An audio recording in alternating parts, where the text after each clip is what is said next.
Here we are on the pristine coastline, south in Australia, south of Sydney. Just allow me to put my race on and we can get moving. So today we are walking north along a great ocean walk. We're talking about the spiritual senses, and while we're on this journey of 5 hours that we're taking, feel free to send through any links to videos for us to comment on in segments as they come up. But you should be able to see here the beautiful blue Pacific Ocean that we are walking out amongst, starting from the Imperial Hotel, down a bridge that goes off the coast,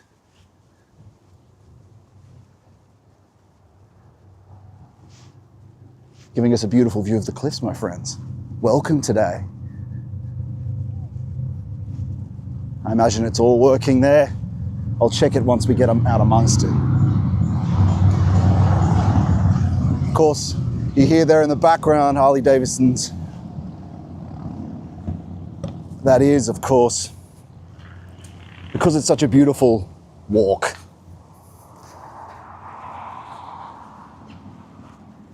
And it's always a good thing. Looks like a small community garden there. It's a great thing, really. When talking about subjects, as I found out in the work, that's a bit of a blind corner here. Let me just across. As we found out, pristine landscape goes well with high metaphysical thinking. Goes good with, well, lofty. Lofty is a bit self-congratulatory, but it goes well with lofty thinking. Of course, such a thing is difficult to do while walking around as well. But, you know, we have seemed to manage it over the last 10 episodes. Here we go. Have a look at this. As we emerge here.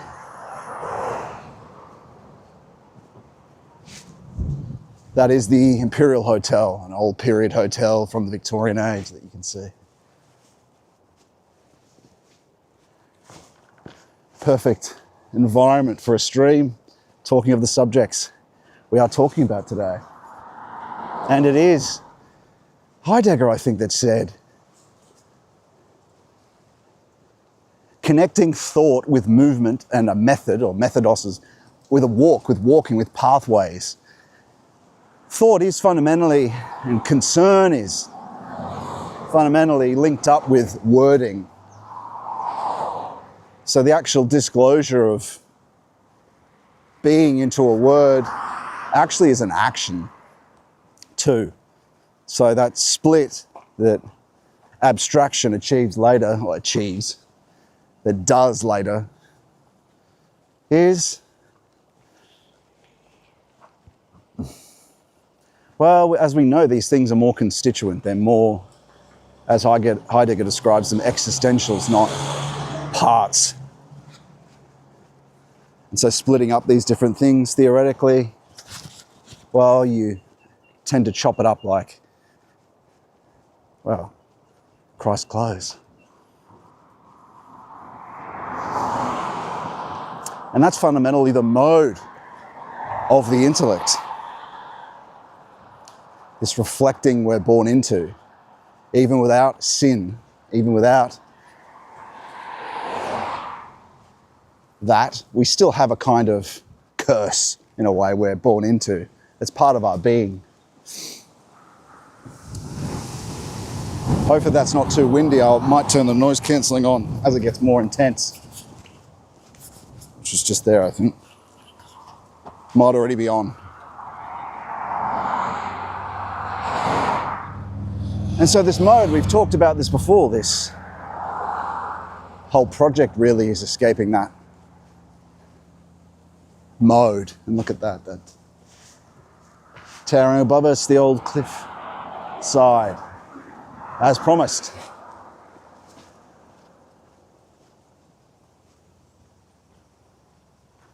It'll get much beautifuler than this though.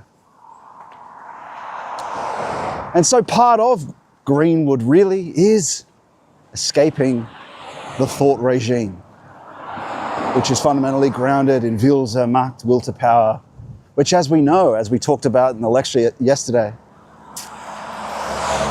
is like a parasitical world within a world.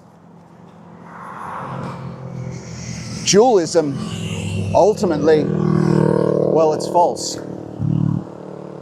It's false. The ground of reality is love, as we know. But the illusion of the whole world of the phenomena, that's not an illusion. It's just this growth within a growth, this necessitated nature rather than virginal nature that is the illusory element. And the world revealed in the light of his word, well, that's a true world. That's a legitimate two-foldness. Rather than a grinding recombination of possibilities, the eternal return of the same dead being. And so as we begin this process, we begin in a very, well, theoretical way. In a sense, that preparation does achieve small transformations, beginnings. It helps us. What it does, all the preparation of thought, is, well, the intellect, the reflective mode, the moon, the idea superstructure that we're given in modernity, well, it's an idol. And so the whole objective, and what can help with that, a bit of Heideggerian. Heidegger is a great help with that. Jung is a great help with that. Ultimately, they have to be left behind, but they're great helps with that. Stein is a help with that. Of course, the ultimate help with that is the religion, the saints, and even people, especially Valentin Tomberg. The combination of Heidegger, Jung, Tomberg, and other people that are, in a sense, Christian Hermeticists, even if they didn't outwardly say or realize they were. It turns the idol of the idea superstructure that keeps you away from the ground of truth, the ground of value,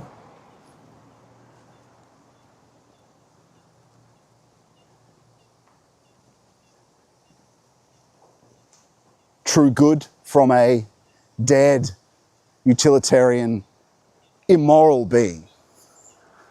In the way of the serpent, where we take nature as our guide, is of course that way. It's an amoral world, which is actually the parasite we're viewing, and using that, not the ultimate ground of reality, to govern our movement. And so we're recovering from this projection of false spirit, projection into mind, which Marx is actually right about when it comes to that, what we're doing. Wow, look at that, hey? And we're turning it into an icon. So the preparation that we're up to is transforming it into an icon.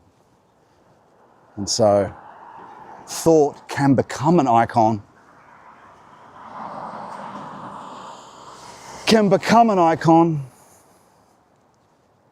when you bring back will and feeling to it. They fundamentally belong together.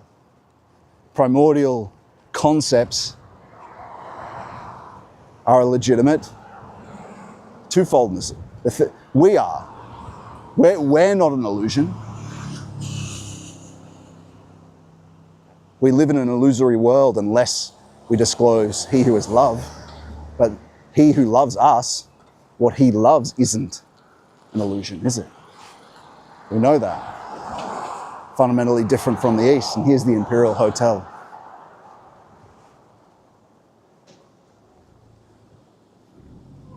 I suppose when comparing it to Australian, that's kind of ancient, 200 years ago. We're pretty nothing when it compares to England. We're pretty old. Should we go have a look? Nah. Let's get walking.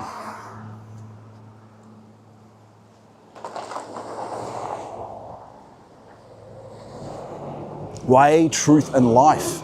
Feeling. Way, truth, and life. Willing. Thinking. Feeling. Those things are linked.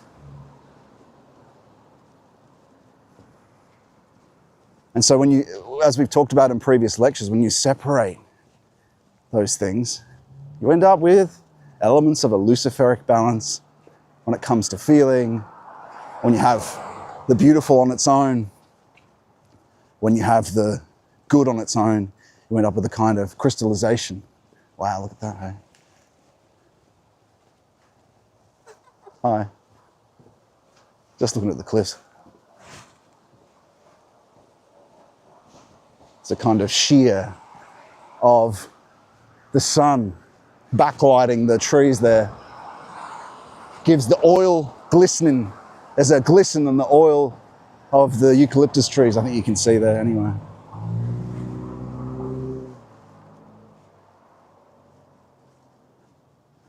It's funny, in Australia, they had these School of the Arts around. Built them in Victorian age. There was a certain thinking at a certain time. Perhaps that was spurred on a bit by Alfred and Victoria of the worth of such things. Because everyone was ravaged by the Industrial Revolution, there was a counter-push of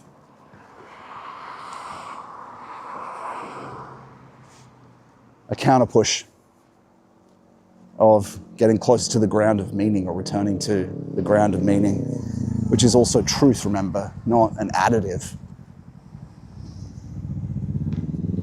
And we're just going to quickly check, friends, to make sure everything's still working. We might have times where this breaks up, because I don't know if they have mobile signal across the whole walk. So forgive me if it does, but let's have a look.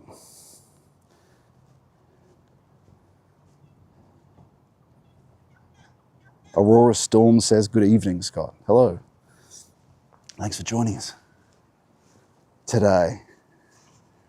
Probably quite late for you, but nice, bright and beautiful here in Australia.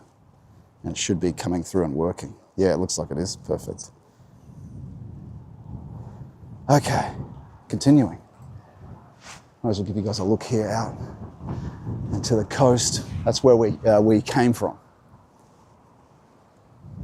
That's south.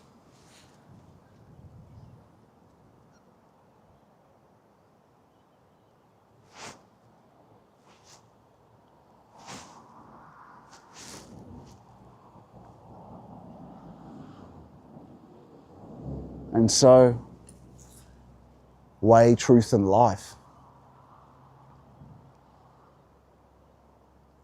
And that speaks to the intuition for the good, the truth, and the beautiful, or an intuition of the way, the truth, and the life. What is an intuition of the good? Well, it's practical intuition for what to do. And we've talked about that in the conscience lectures before. And where is it, or what is it? It's a feeling for impulsion towards what to do. And then there's, of course, the moral intuition, which is the ground of all authentic image. a profound feeling at the ground of all authentic image. And then there is the feeling for the truth, which is at the ground of all thought. Now, I once wondered, what are those three into it? Do they feel different? I thought they did. Well, they do in a sense, but as we know, you can't really separate them, can you? You can't separate the way, truth, and life. So if you're receiving an intuition of one of those things from a question, as we know, conscience begins as something that happens, because conscience sends the intuitions, he who is objective conscience, the Lord. So, naturally, this is a great example of when you separate things, when you chop them up with abstraction. That's the problem. When you're fundamentally interacting with him, say you've, in this process, when you've moved closer and closer towards he who is conscience, objective conscience, he who is and sends intuition. And every intuition is a becoming. Every communication with him is a slow becoming to become him, like him. But of course, you think, oh, well, what's each of these different feelings feel like? Well, naturally, you don't experience he who is truth without, at the same time, being way and life. And so naturally, these three profound feelings we just described are all experienced at the same time. Whether you're asking about what to do, practical intuition, whether you're merely having an interaction with the Lord in love, and then it's a moral intuition, inspiration, the gift of tears, or you're asking a question about an is, about a truth, then of course it's the same thing. A serene joy linked with spiritual touch at the same time. A serene joy. Serene. We don't forget this serenity, this peace that's with it. Without that, we can't be sure it's him. Why is it that? I mean, well, because also we understand that when it's not, when it's a false joy, when it's of the lesser hierarchies, it naturally doesn't come with peace. It's electricity. It's usually based on a polemical Wildsmacht, will to power. And so that's one way of knowing when it's not him. But also quotes from the Apocalypse show this. The water that pours out of the serpent's mouth is a torrent, a river, an intoxicating river. Naturally, it's going to bowl you over, come with anxiety and fear. But the Lord usually is, not always, but usually subtle. And he becomes more intense as you develop more. So it's always with your moral development in mind. And look at this, hey?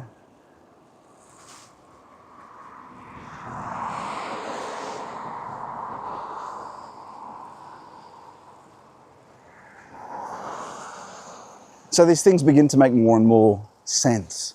And they actually make more and more sense as you get out of that, actually, that platonic mode. Say, if you say it's only, it's not beautiful and true if it doesn't give impetus to moral life. What's another way of saying that? It's not the life and the truth if it doesn't push towards way. And that makes more sense, doesn't it? Way, truth, and life. It's not beautiful and, it's not life and it's not true. It's not the life and it's not the truth if it's not the way. And so these things can be mixed around and brought back and forth. But when you start talking about it as beautiful, wow, look at this, here we go. If you start talking about it as beautiful, true, and good, It doesn't make as much sense.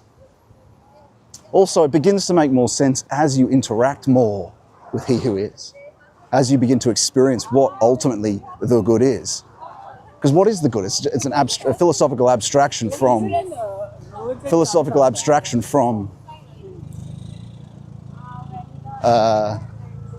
wow, huh? Not bad.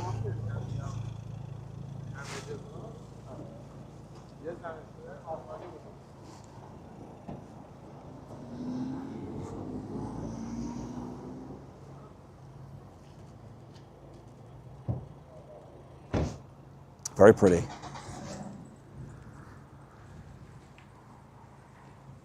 And so onward we go.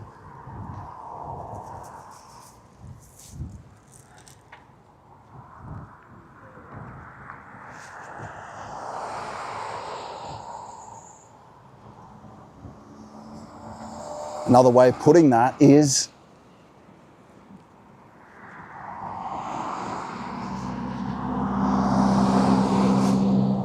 that's about as long as my cable goes. Another way of putting that is, wow, very beautiful.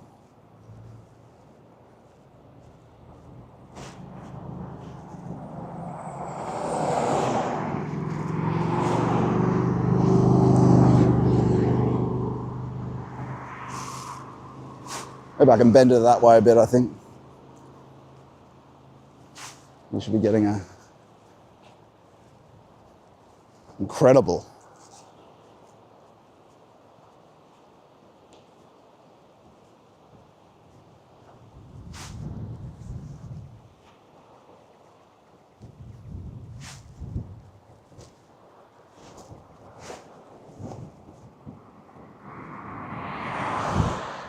Another way of putting it is, of course, wow, let's put you up here.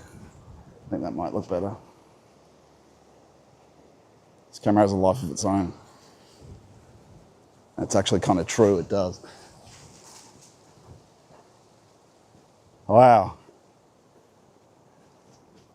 Wow!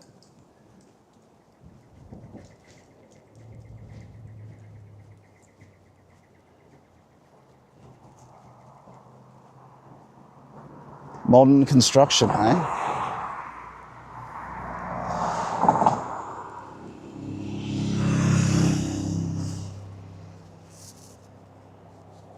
So we'll make sure that that's got a good angle what we're looking at.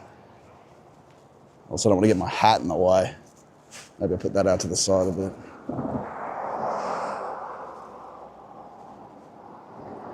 Incredible. And so it's only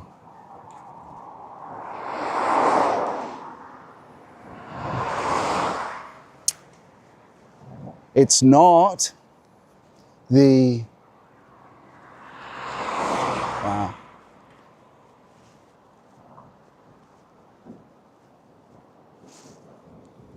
It's very high up. But it is a very solid construction as well.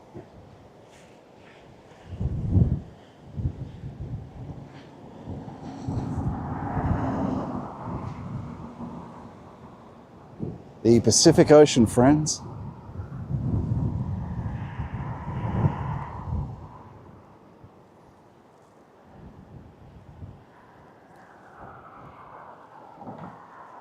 Yeah.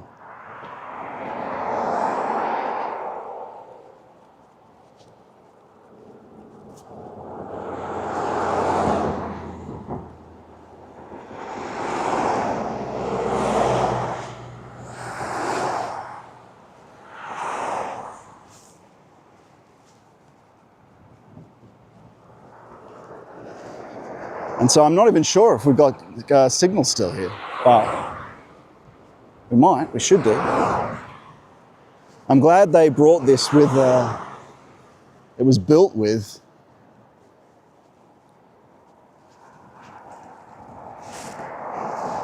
I'm glad that it was built with, just want to make sure it's got the view working. I'm glad it's built with a footpath. Incredible. Incredible. And so what we were talking about the good, true and beautiful. Way, truth and life. Will, thought and feeling. As we said, these things belong together.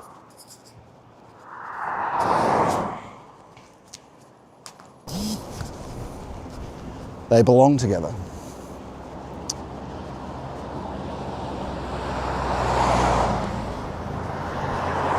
And so it's not, another way of putting this is,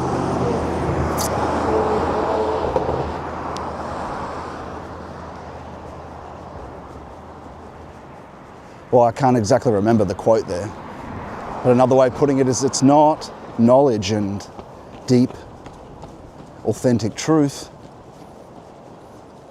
Well, essentially, unless it contains the feeling and the will at the same time, fundamentally, which there is a correspondence between those two things and way and life. And so what are we talking about when we're talking about the 4 different spiritual faculties?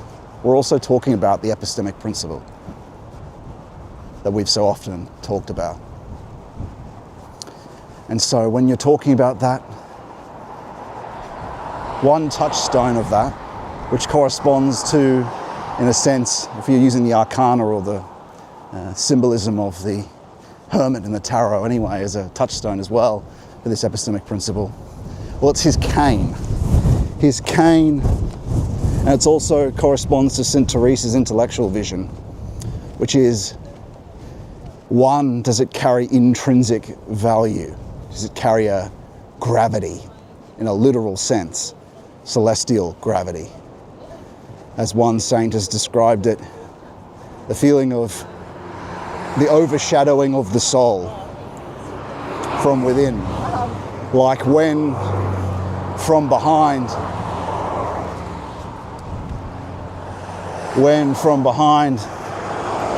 someone overshadows or beforeshadows the sun.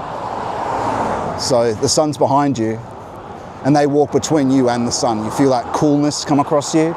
That's an analogy. It's not it completely, but it's like a pillar enters your whole body, you could say as well. Spiritual touch. So it carries an intrinsic gravity, and then emotively as well. Wow, look at that, hey? Incredible. Incredible.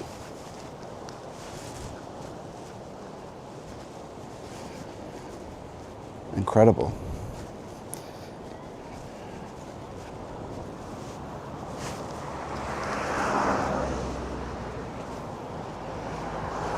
So intrinsic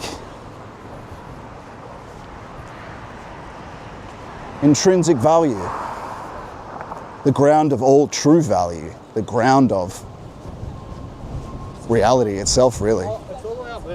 And so, 2, well, the second touchstone is cohesive. Is it cohesive? Or you could also say,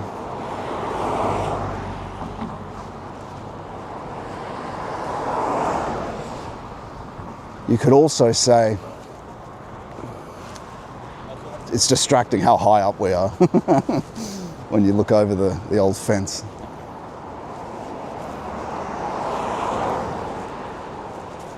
Even walking over close to it, not a fan of, but I'll show you.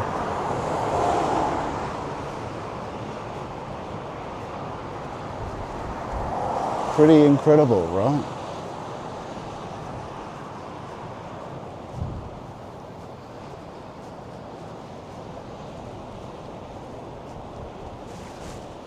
Don't really want to put my expensive camera too close to this, but anyway, you can see down there, right?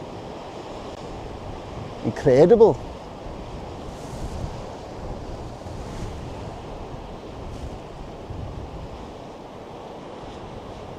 And so, there we are, hey?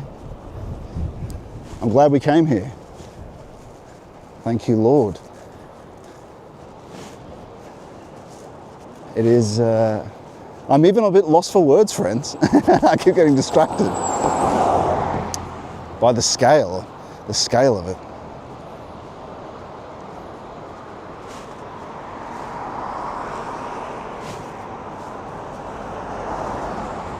Looks like that's the right angle anyway that you guys are getting a view of. That's good.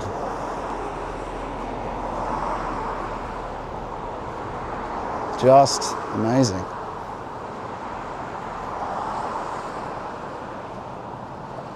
One day these things of modernity though will rot away. They have to be continuously maintained. Nothing is a permanence here. Everything crystallizes, but it's ultimately going to be destroyed. There's nothing of permanence. There only is true permanence in the Lord. Wow, look at that. Just hold on to my actual camera when I show you, so I don't really trust this selfie stick too much, but I do trust my hand. So I'll just hold it over.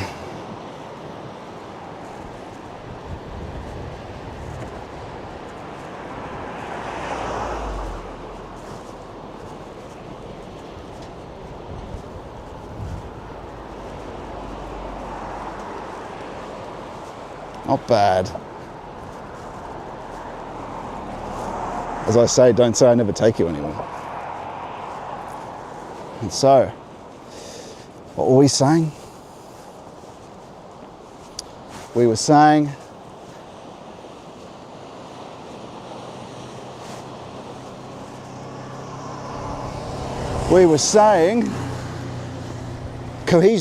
cohesive, which speaks to the criterion of truth from idealism.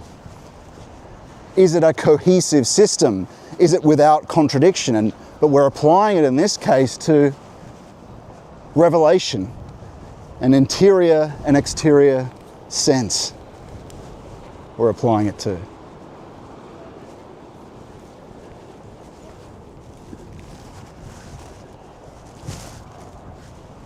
And what does that mean? Well, that's a correspondence with that interior exterior as well. One being the stick that the hermit has. What is that? That's the sense of spiritual touch that we've been talking about. When you spend all this time in silence,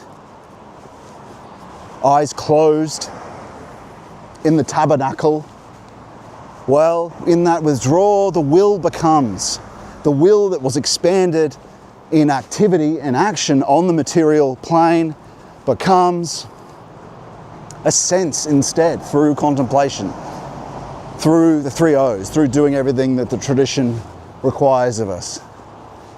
Ultimately, as we've talked about many times before, it's a moral process. Conscience is a moral process.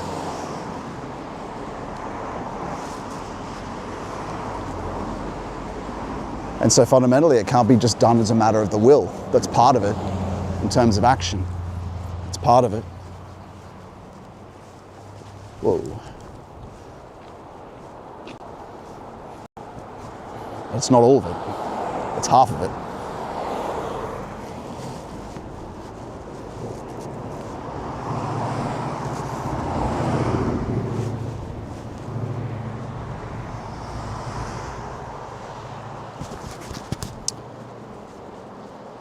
That's a bit lower, not as not as intense being so high up in this part. Quite beautiful.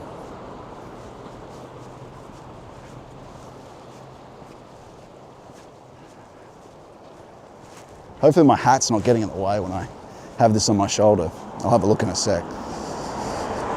So cohesion, but also a consilience of the 4 spiritual senses, the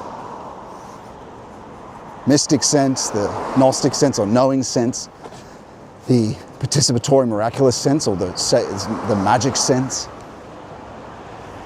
and the Hermetic philosophical sense, the Christian Hermetic philosophical sense, which is a synthesis of the last 3 together. But in terms of that's not the epistemic principle, that's just consilience, just the consilience aspect of it, where those things collaborate together. That's where we came from.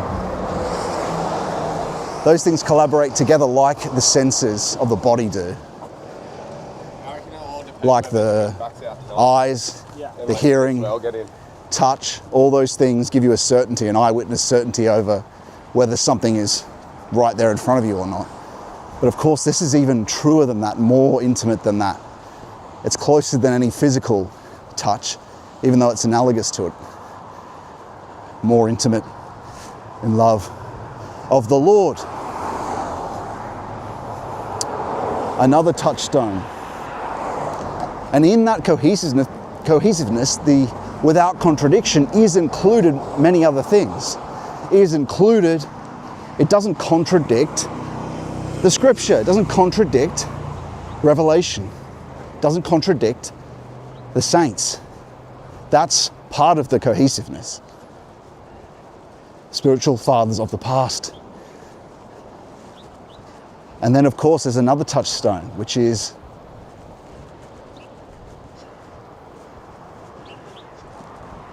the other touchstone is the heuristic value or a constructive fruitfulness. A constructive fruitfulness, meaning does over time it bear health for thought, feeling, and will.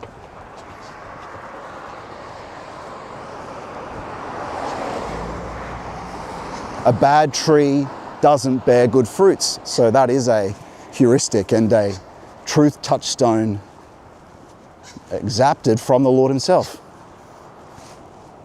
None of these things are 100% reliable on their own though. That's why they're all done together. And it gives you a personal certainty over things. And in fact, symbolically, they account for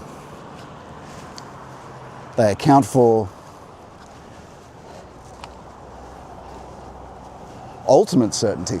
It's the ultimate certainty you can have when it includes revelation, when it includes spiritual touch, the gift of tears. And these things, when we were talking about intrinsic value, that is equivalent to the intellectual vision of Saint Teresa of Avila that carries an intrinsic certainty without even seeing anything. It's uncreated. Uncreated. I think we're walking, we're going to keep walking up here. Oh no, just say Grand Pacific Walk. Might be this way then. Wouldn't that have to be stairs then? I don't know.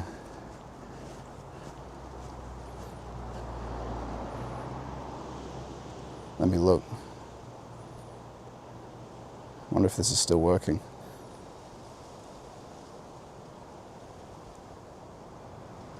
I'm not sure it is still working. I'm not sure we even have signal here. Well, it was a good run.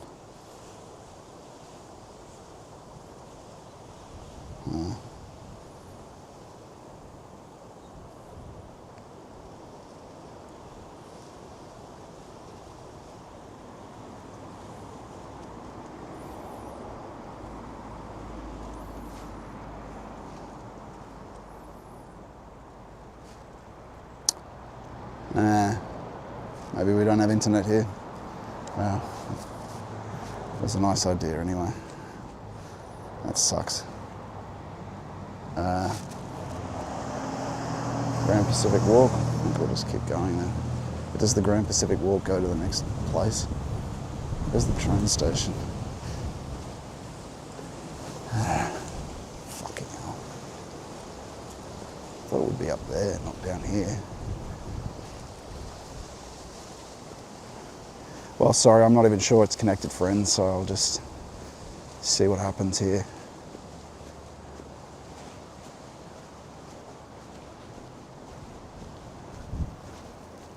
Oh no, wait, I think it is still connected. Okay, that's a bit boring. Sorry, everyone. Whoops. Okay, so we'll keep going then, everyone. Sorry about that boredom there. I just didn't want to go on ranting. Aurora says that is absolutely beautiful scenery. Yes, it is. We're going to see much more of it too. Caught some black drummer fish just below you before the road was built. Wow, Glenn. Incredible. Glenn Llewellyn. Or Llewellyn. That looks like a Welsh name. Llewellyn. So, yeah, that must have been, gosh, you must have done that in the 90s or 80s then. Glenn, I used to go fishing with my dad for trench. The scenery was not as stunning as yours, more like Wind in the Willows. Well, you know, it depends. Australia has this, the coastal areas are probably the most striking. Otherwise, you really have to like a kind of rugged beauty. But let me just get the map up to see where we're going. Because we have to, I don't want to walk the wrong way. I may have already. We're going to Cold Cliff. Oh, no, we're not. We're going to here. Let's just say here. Bang. Directions. Sorry, everyone. I know this is a bit boring. Yeah, I thought so. So we have to go up to the main road. We can walk this way, though, and then turn left. Off we go.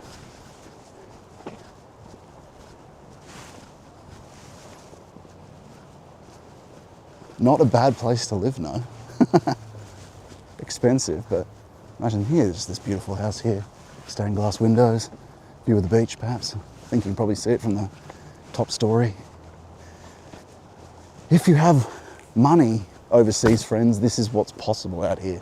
Plenty of incredible places to live in the antipodes. Just like this, and only, I don't know, probably less than an hour from Sydney here. Not far at all. Not far at all. There's a bus. And so what were we saying? What were we saying? Ah.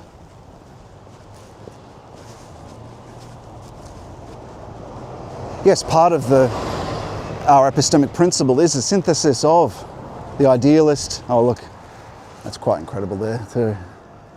Of the idealist and realist positions of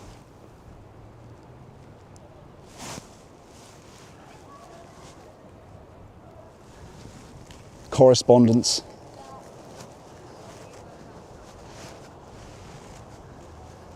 the correspondence theory of truth, which means that the degree to which truth is the degree to which the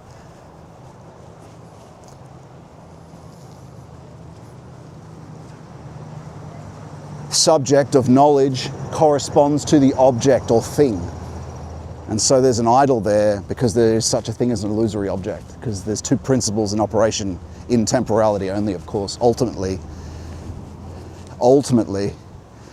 it's not dualism. It's only there's a parasite here. As we know, it's the serpent. And so that's how the realist is deceived.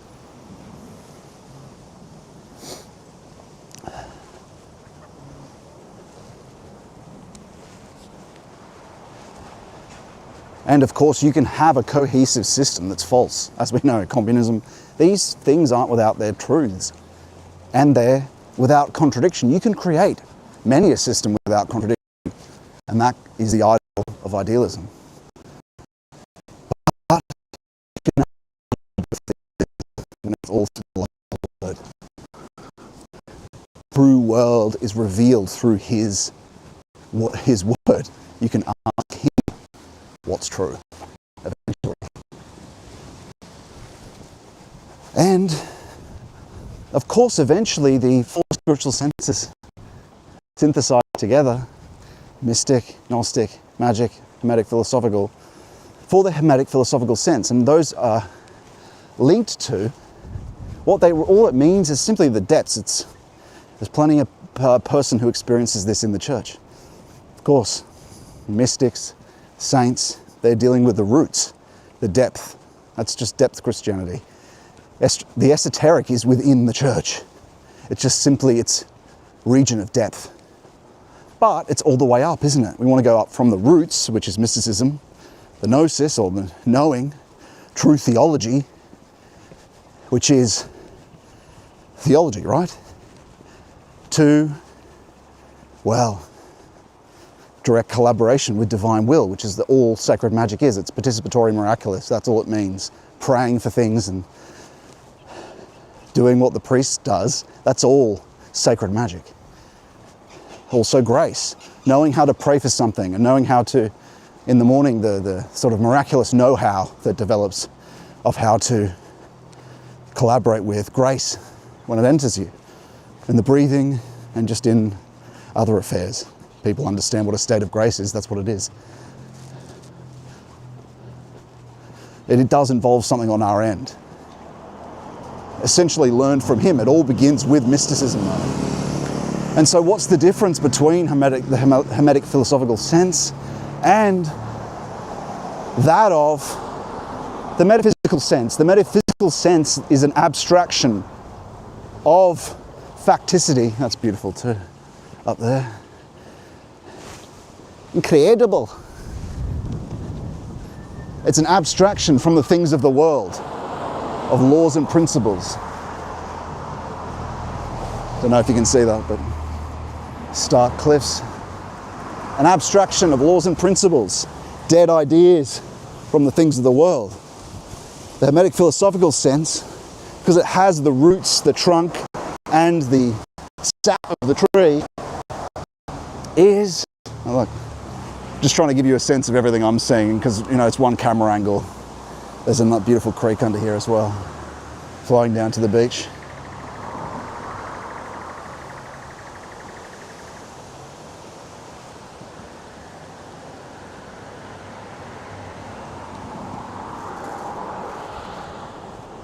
Danger, keep out. Deer culling all year round. And so, what were we saying? The Hermetic philosophical sense is a synthesis of the roots, the sap, and the trunk.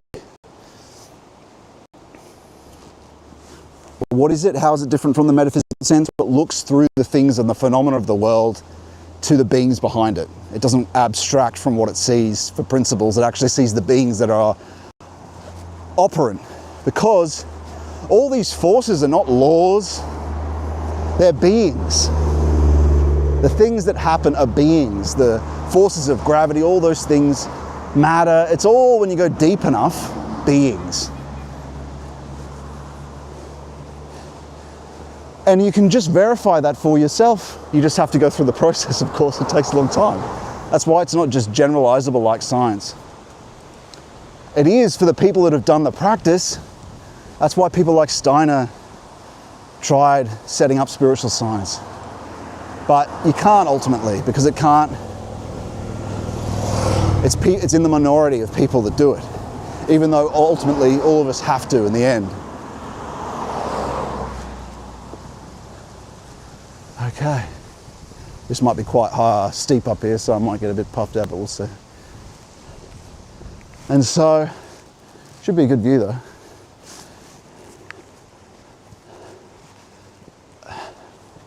To the beings themselves, that's the thing that develops though in this process over a long time. And all the Gnostic sense is that knowing is simply not just to experience things mystically, but to understand what's going on, to know what's going on, to know what you experience. But also based on your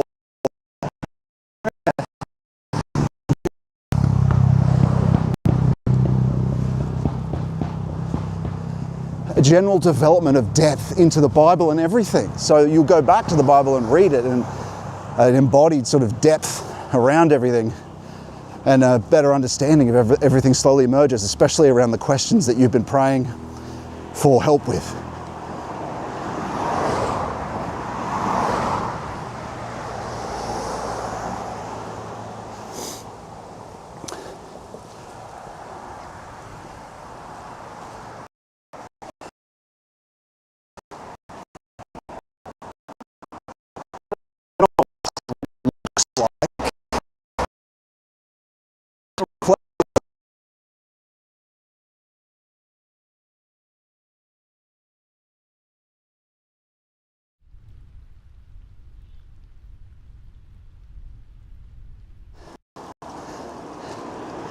because the sense, usually it's an open wound to the things of the world, isn't it, your eyes?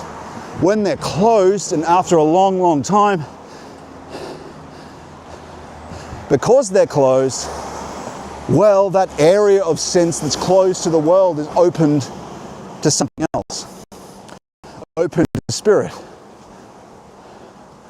But it does that in a mode of touch, because you have arms and legs because of a will to grasp and advance.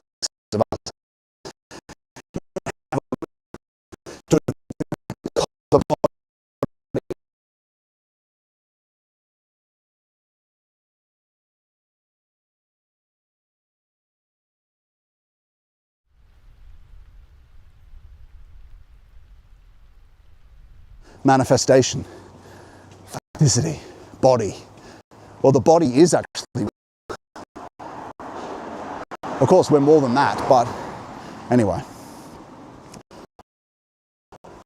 So naturally, all your limbs are still when you're doing your monastical practice. Asceticism, silence, not moving. Into the tabernacle, concentration with prayer. It's collaborative. It's not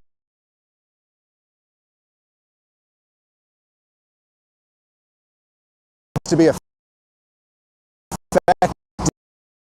something that's beyond the intellect, which means the agent fundamentally isn't us. We participate in it and we have to do our part, but it's the Lord.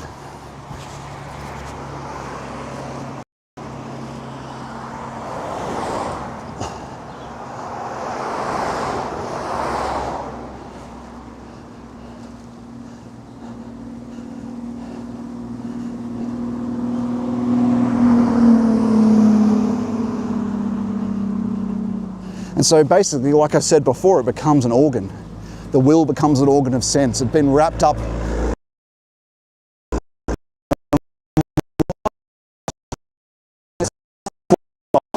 tied up with things of the world, with the things of the world, for them. Because the world is based on what you care about. It's status person concerned with. And so you also transform your will, your wish, disconnect, untie from the things of the world. So in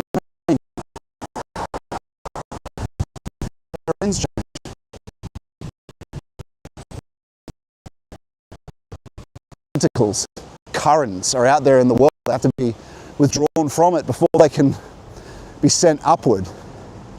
And that upward sending, like I've talked about before, all it is an outstretching. Your hand has to be taken upward. And so how is that ultimately done? The Jesus prayer, establishing a praying unceasingly in the unconscious through doing it for as long as possible in the conscious while you're walking, attending the breath, allowing the breath to determine the speed of the Jesus prayer in your mind, but also doing the concentration without effort and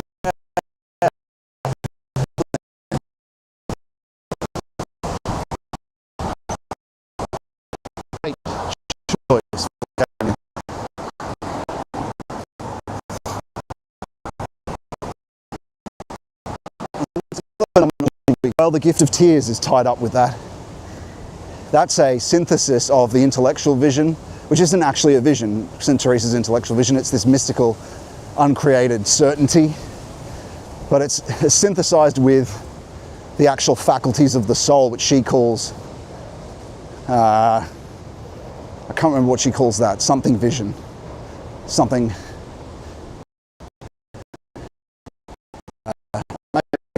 which is the eyes of the soul that she considers, right?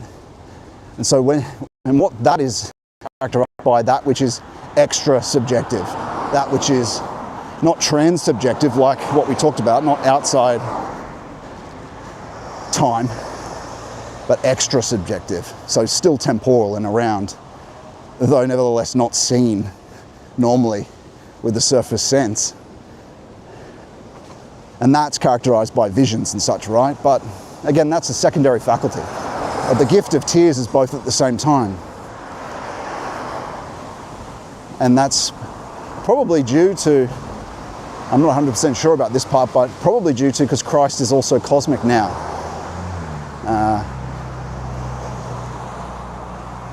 He's temporal at the same time as eternal. And so, not manifested, but cosmic here. He's here, right now. And so, what is that? The gift of tears. It's emotiveness. But I've previously characterized this as, well, when it's experienced, it's known that it's objective, it's throwing here. But really that's more about,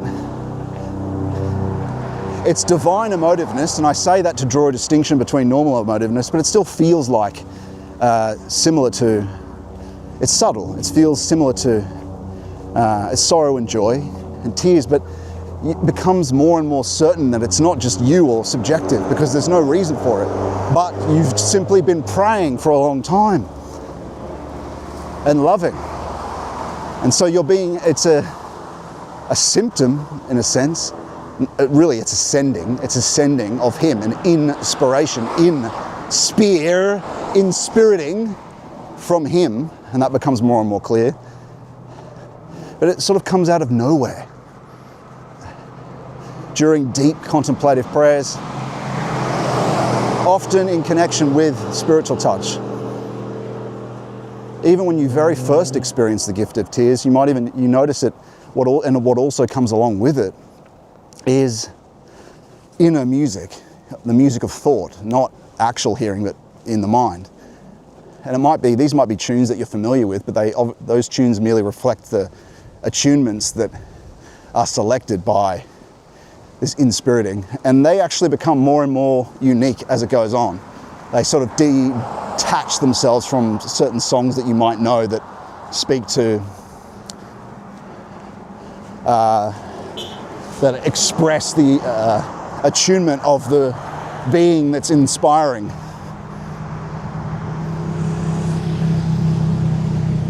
But it's more in the emotiveness anyway. And so, but over time it becomes more and more certain that that's something that's objective. It's clear that it's objective. Oh look, there's where we came from, friends. Should be able to see it there. It's funny, when things are of scale, it really doesn't feel like we've walked very far. But when you see them large like this and big cliffs, it feels like, wow, that's so far away now. But it really isn't. It only took us how long to get from there to here? 30 minutes maybe? Less? Less. Yeah, lots of scale here. Great location.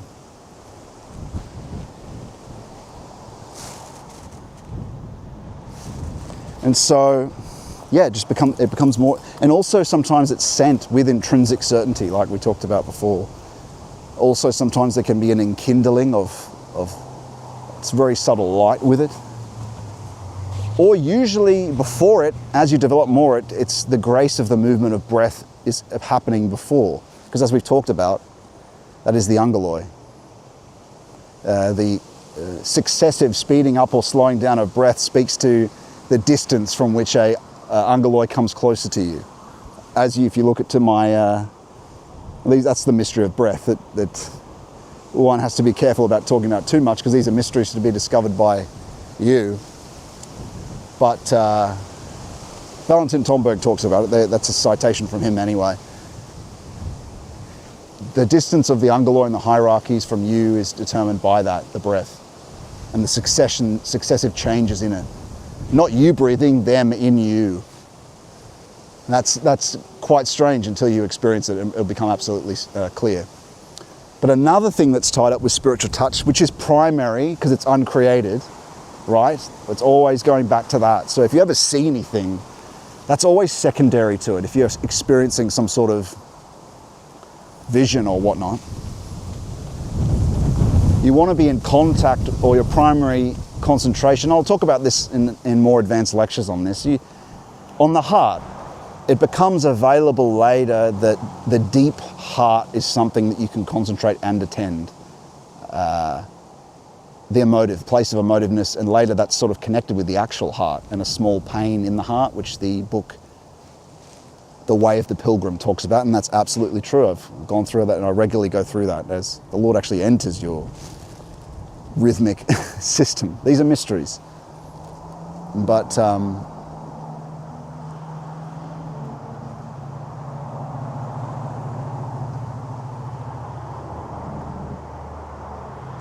I was just going to get my drink out.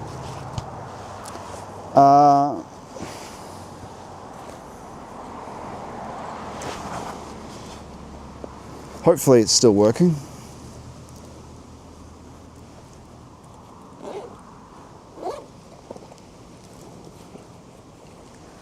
Okay. One thing that does and is clear, appears as an object, a throwing here, is deeper into the process. And I'm just saying these things for people because they're going to become more and more developed in what we're talking about and might be experiencing it. There are some in the fellowship, so I have to talk about it. And Valentin Tomberg's talked about this stuff too. All the stuff I'm talking about is all confirmed by saints or Valentin Tomberg, or the Philokalia.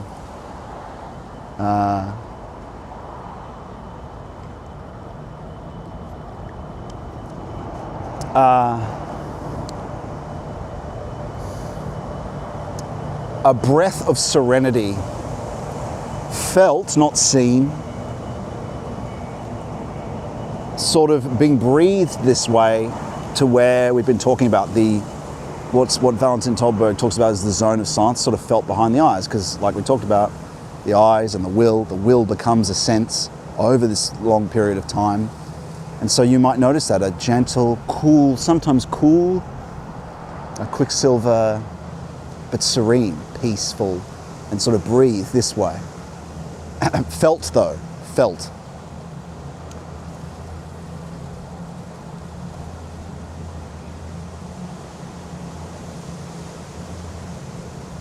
Very moving. Pretty rare, but very moving. And so you can see how that's also connected with when you're trying to ask questions of the Lord, when you're looking for the answer, which is serene joy. It feels the same. It's not the breath of it, but the subtle feeling of it, of the serenity, which is like a releasement. Think about peace, for instance, or Gelassenheit is a lesser form of this. There are different levels of peace, but serenity is also just a word that helps with it. It's also a releasing, like a releasing of grip, a freedom, also a freeing, but around that area. It could be in other areas too, but yeah, you kind of get a sense of serenity where we are in this environment when you walk out from a road to the revealing of the cliffs that we've been looking at. There's a serenity that the cool ocean breeze and the warm winter sun, these are analogies for it. But you'll know it when you feel it. But they're very subtle. I don't want to over-talk things because you're really developing all this concentration and faculties to, hopefully the signal's working. You're developing all this to become sensitive enough to feel it. So you've got to be very concentrated, and it's subtle to discern it. So I don't want to, when we talk about these things, I've got to be careful, which is why I redid or re-explained that divine emotiveness, because I don't want it to feel like, oh, it's an object throwing at me. No, it just becomes more and more clear that it's not you. But it is an object when it comes to this breath of serenity. It is coming this way from somewhere that's not you. Anyway. The phenomenology is really always mentioned very briefly by people in the saints, what stuff feels like, where we're supposed to attend things. Because quite rightly, as they shouldn't be, they're not very technical and shouldn't be. And so, you don't want to over talk about it, but someone's got to mention it so people know it's quite hard to figure these things out, but your angel helps you and the Lord helps you figure these things out. Okay. All right. Just check the old phone, make sure this is all still working.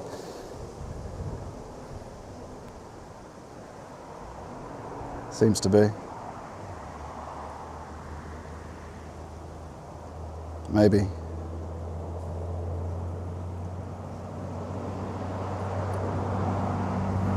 Well, even if it's not working, we're just going to go on as is. We'll figure it out. It'll be in the signal broken up mode. And so part of the magic sense, you could call it, and these are equivalent to mystic YHVH, Yahweh. YHVH being Yod, mysticism, gnosis, H, which is reflective, right?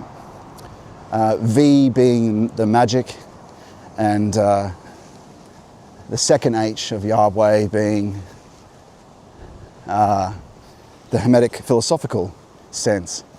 And the reason that is because the second H is another synthesis. The first H is a synthesis of the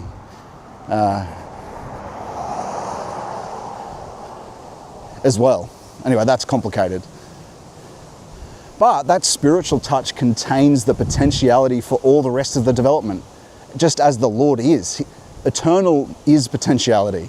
As we were talking about yesterday, the eternal is the potentiality for the whole future. He is the potentiality. He is the future. And so when you experience him at the closest, it's touch. But the rest of everything that is to develop in you is from that point of potentiality. Think about it, point. Our point is touch. It's not an expanded seeing at a distance. It's not space, it's touch, right?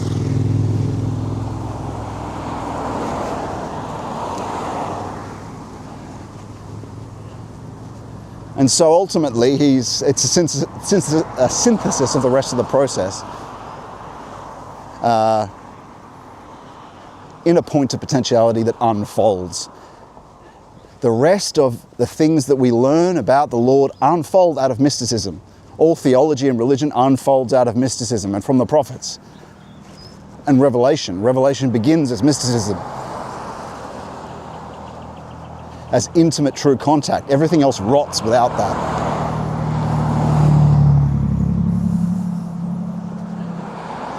What is gnosis on its own? It's just a dry, crystallized, dead knowing. What's magic on its own? It's a sorcerer wandering around in the dark, not connected to Christ. What's the Hermetic philosophical sense on its own? Well, that's metaphysics, isn't it?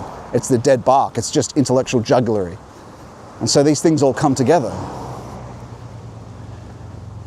and are all can't be divided and shouldn't be divided.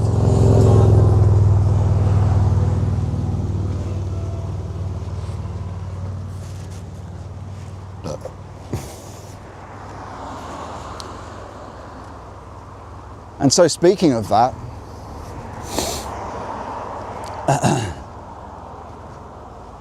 how's that?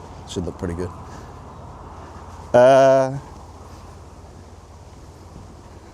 What were we up to? We were up to consilience, constructive fruitfulness, cohesion and correspondence. And so there is a cohesion and it's without contradiction of internal and external experience. So the things that happen also in science and in factical world, but also that all aligns with ultimately this stuff, but also all in the rest of Revelation. So internal and external experience, but also with the authentic spiritual experience of other people of health, trustworthiness, and all the things that we value in the saints, which that's spiritual fathers of the past, right? So without contradiction with that. And that's how you work it out. And if you don't have, oh wait, the other thing is humility. If it tends to puff you up, this experience makes you feel better than other people and doesn't grant you an intrinsic kind of humility, well, be suspicious. And so this fundamental mode of being discerning, having this in the back of the mind, is super important, to be questioning of the things you experience. You see too much in Protestantism wow, my gosh, just accepting, oh, every thought that comes to me, oh, is that the Lord?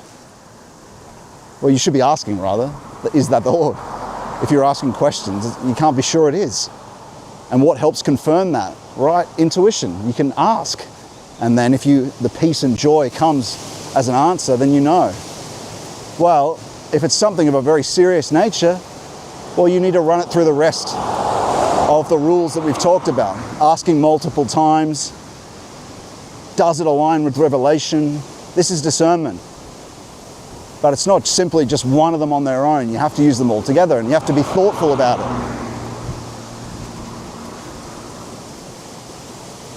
Thoughtful about it.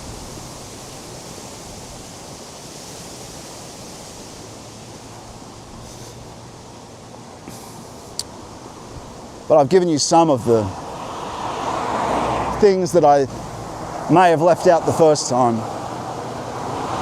when we talked about this a long time ago.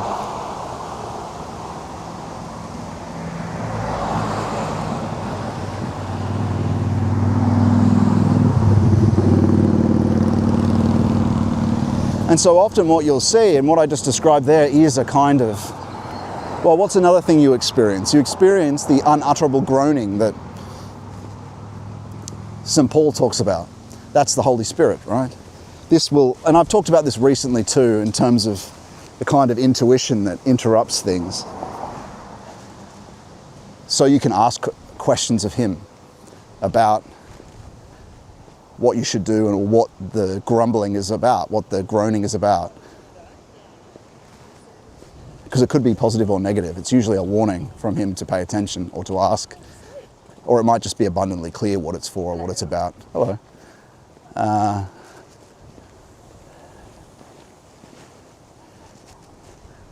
And that's felt as behind the eyes, spiritual touch. Wow, it just gets better and better, doesn't it? This view coming up. And also around here, I'll watch this back later. Have a look.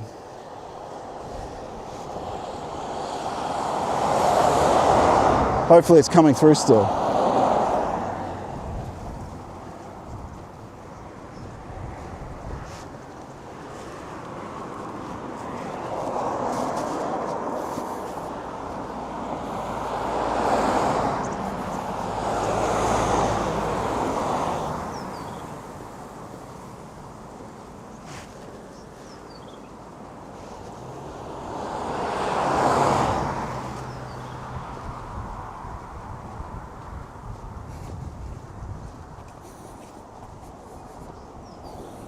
And so as an example of how these things conspire, what's the word? How these things enact in the world or happen in the world. And it's not that I haven't talked about this before, but should be looking pretty good.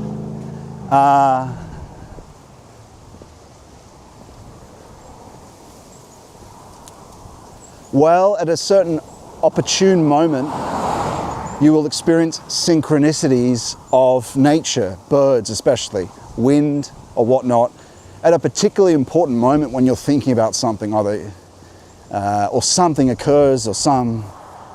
But what happens more and more as you're developing these faculties is, well, it's a coincidence of them with a bird doing something or just before. So you know it's him, right? So what could occur is a tiny little dot-like star could appear as active imagination at the same time as this feeling of peace we've been describing, and groaning, and unutterable groaning of the Holy Spirit. And so that active imagination, that's the magic sense as well, right? And Jung described it as active imagination, but all it is a very, very transparentness over where your vision already is. And what speaks to that is Christ when he talks about, you have seen me and seen me. I can't remember the exact quote when he heals the vision of the blind man. Seen me in multiple ways, 2 ways. And so that's what we're talking about here. And really that's all ever develops in terms of a vision, in the sense that you still see the world, the objects of the world. You see the renewed life under everything. But it's simply that you can see essence at the same time, more and more. But that comprehensive vision is something that develops over a long period of time. But the active imagination's always there. You know, when Jung talked about we're always dreaming, well, that's true in terms of this other vision that's always there. It only takes to closing your eyes to see it, to be withdrawn to that world of essence, at least for me anyway now. But yeah, there are certain clear things that become visible in this active imagination. But obviously it's very subtle over normal vision, unless you're closing your eyes. And of course, when you're going deep into this, those things largely dissolve. At least at the start, the idea is that all the images and valuations of the being that you are actually being dissolved to nothing. And so your experience is in the dark, it's in mystic touch, right? It's in spiritual touch, uncreated. But later on, after that, for a long time, you're essentially being covered by the mantle of Mary on your way out, because you're dissolving the stuff that's between you and the Lord. The stuff that's between you and the Lord is the zone, you could call it the sphere of the false Holy Spirit. And so it takes a long time to purify yourself of that sphere, because it's the closest thing to you. And eventually, when your relationship improves with the real beings that are the Mother and the Father, well, she protects you with her veil of night, is a symbolic way of talking about it. Protects you with her veil of night.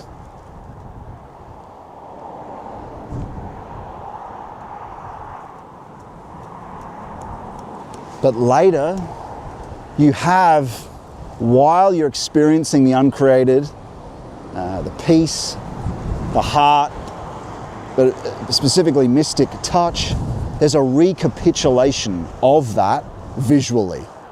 But that's always secondary to what you feel. And so you don't get overly tied up with it. You're still always concentrating on the center and all, but really it's going to the dark of touch, which becomes available behind the eyes. And that's where your concentration is essentially gently placed, and the heart, when that becomes available also. You could also call that a zone of emotiveness. Hopefully there's still signal here. We could have a bit of a look to this.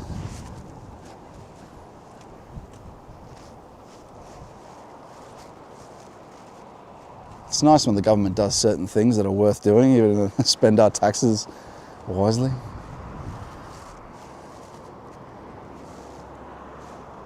Stanwell Park, Grand Pacific Walk. I love these old, you can clearly see that that's similar to the things that are done in the old country, the design, the archway. Aqueduct-like, I can't remember what they're called. Viaduct, are they called? For the trains in England and Scotland and Wales. And so what were we saying? Recapitulation. But for those who are deep in these practices, if once you start seeing that recapitulation and you know what spiritual touch is, and there are people in the community that, so I have to talk about it, you just remember that the primary thing is to be attending the spiritual touch that's available, which is mysticism. And also later, of course, emotiveness and the heart. So if there are visual things happening, you can also, it's really hard to know exactly what you're doing at what time. It's a kind of miraculous know-how that develops, but it's just worth talking about, because it is something I remind myself of at times, is that if there are visual things, it's just an important reminder that if there are visual things that are being recapitulated, that's secondary to what you're already feeling is as this point of potentiality we've been talking about. And so you just keep that in mind, in the back of the mind, or else you might maybe stop attending where you're supposed to be attending and then just attend what's visual. And that's not ultimately the ground, is it, of the Lord.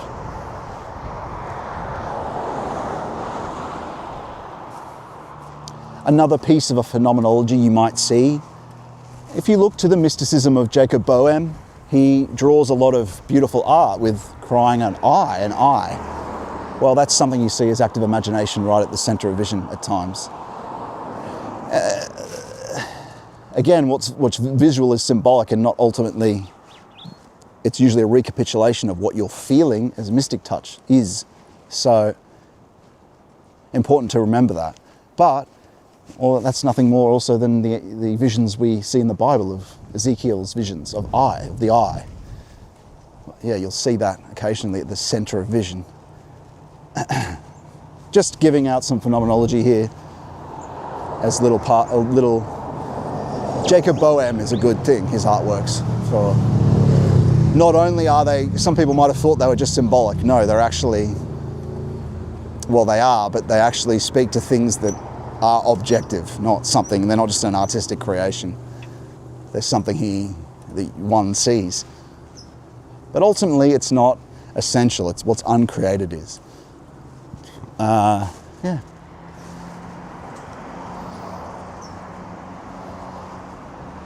And so all of these things together, and often you'll see these things, these senses, these different faculties we've been talking about, collaborate together to give us a certainty. And in general, a greater and greater certainty emerges and grows anyway, over time. And sometimes things just carry intrinsic certainty of truth, because he is truth, remember? And these truths, that's quite beautiful. Look at this. Just as an emergence from, there's the old filmmaking experience coming up, as a emergence from the forest to the cliffside. Very nice.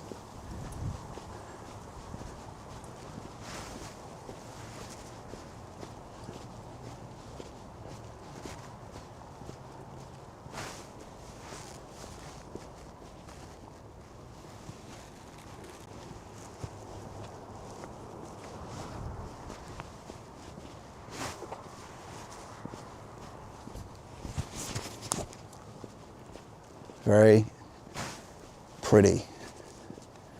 Scale, awe, all those words. Serenity, crisp. Serene is another word. There you go. Hello. Crisp. Wow, look at that, hey? Very private too. Just the sea. Hopefully this is still coming through. Maybe I should hold this a bit longer so you can just enjoy it for a bit. Yeah.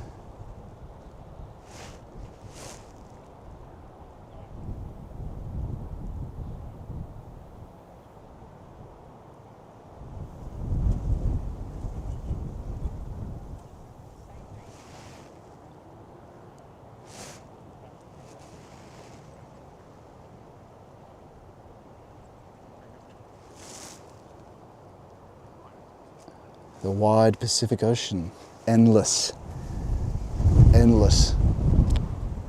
And when you think about it, it's so much more intimidating than any Atlantic passage that happened in the Americas, crossing from Europe to America. This thing was just uncrossable. Until, of course, the navigation got to a certain level of skill for the British sailors. But incredible, endless. I mean, this thing is so, to these, well, from here, peaceful, and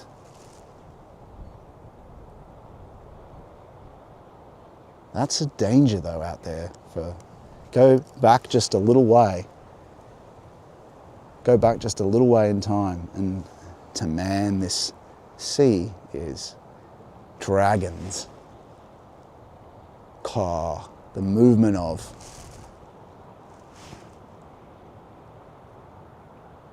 primordial, cosmic churning, death.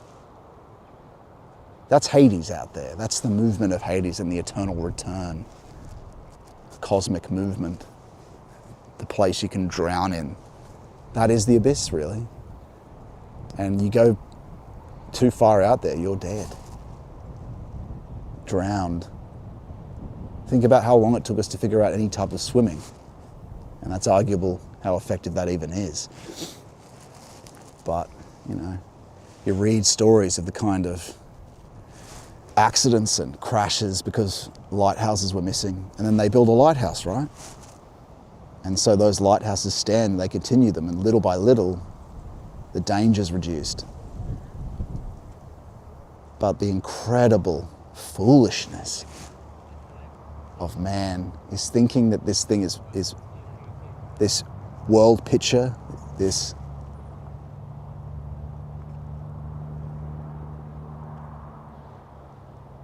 Weltanschauung, the German word for it, is all there is, that there's no outside, there's no edges to the known right here, that it's mapped. It's not mapped. That's the ridiculousness of modern man, to think it is mapped.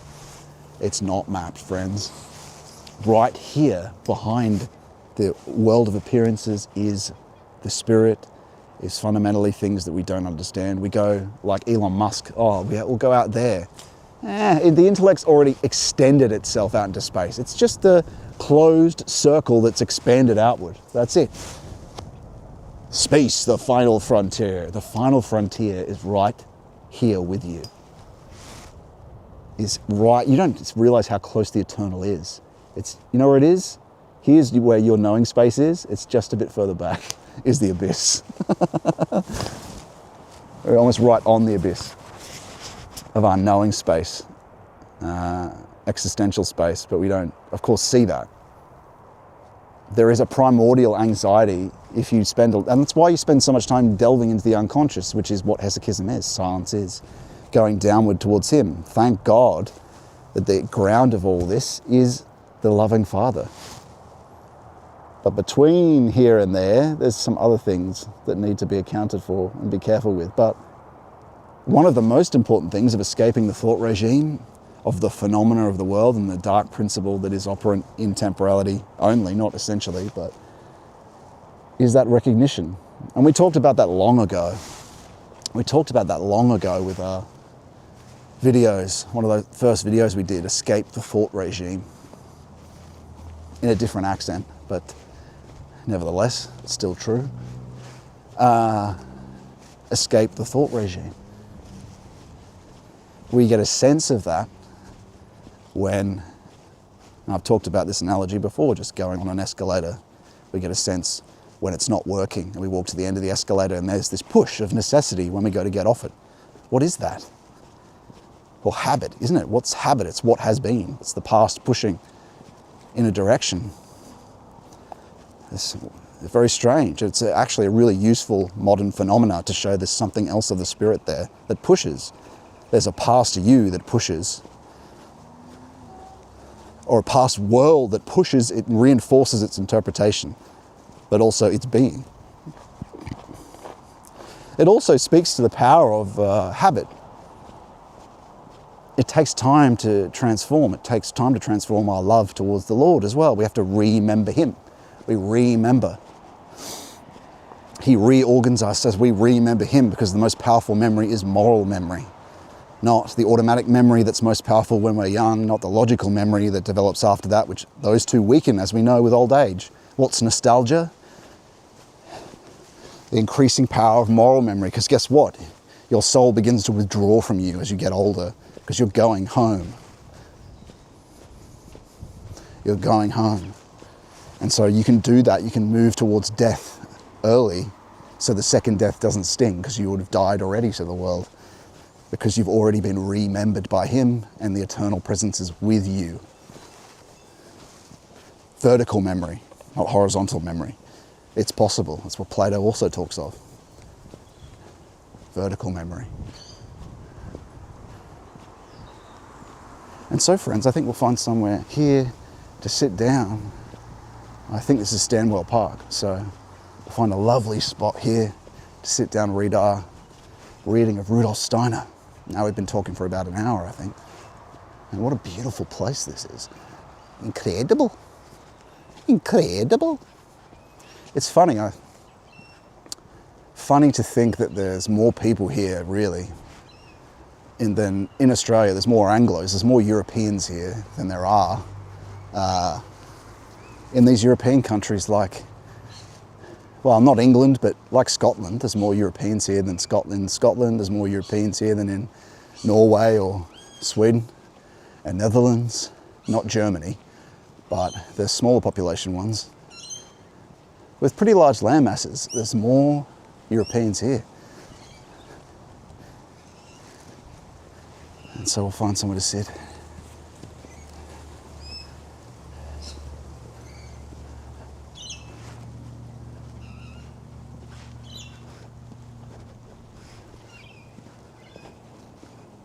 Gosh, it's such an incredible day. Thanks for spending it with me. Oh, yes. I can't really show you that. It's probably a bit too far away. But they're living the life out here. They're living the life living here, I tell you what. They're living the life. Oh, good. It looks like it's still working too. Stanwell Park. Great news.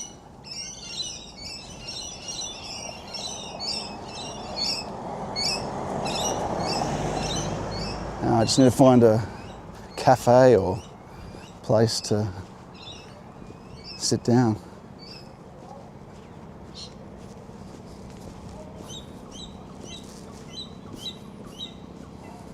Just give me a moment, friends.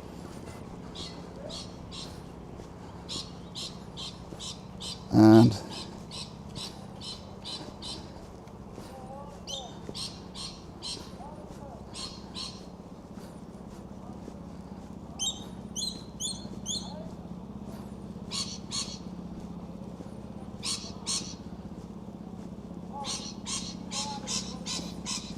Aurora Storm says, birds sing the code of God when they no longer sing, we will be abandoned. Humanity has got to get better. Yeah, there's definitely 10 righteous people in the city though. So there are plenty of people. I mean, this is the exotericism versus esotericism. The people that don't recognize it, that do recognize it, the religious and the depth part of the church, that's the esoteric.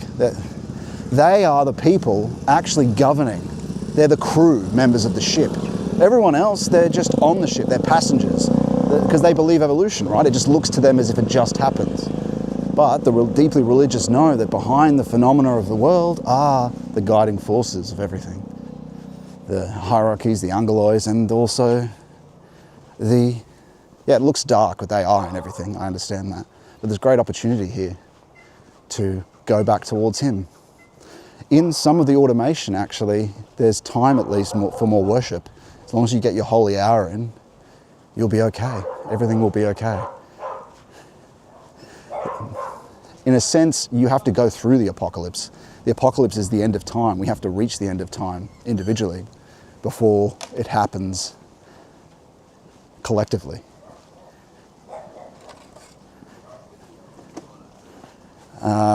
Yeah, I think these are good times. There's opportunity here to, especially for worship, but of incredible distraction. But if you're already here, if you're already watching, if you're already worshipping, it's great for you in the sense that things are dark collectively, but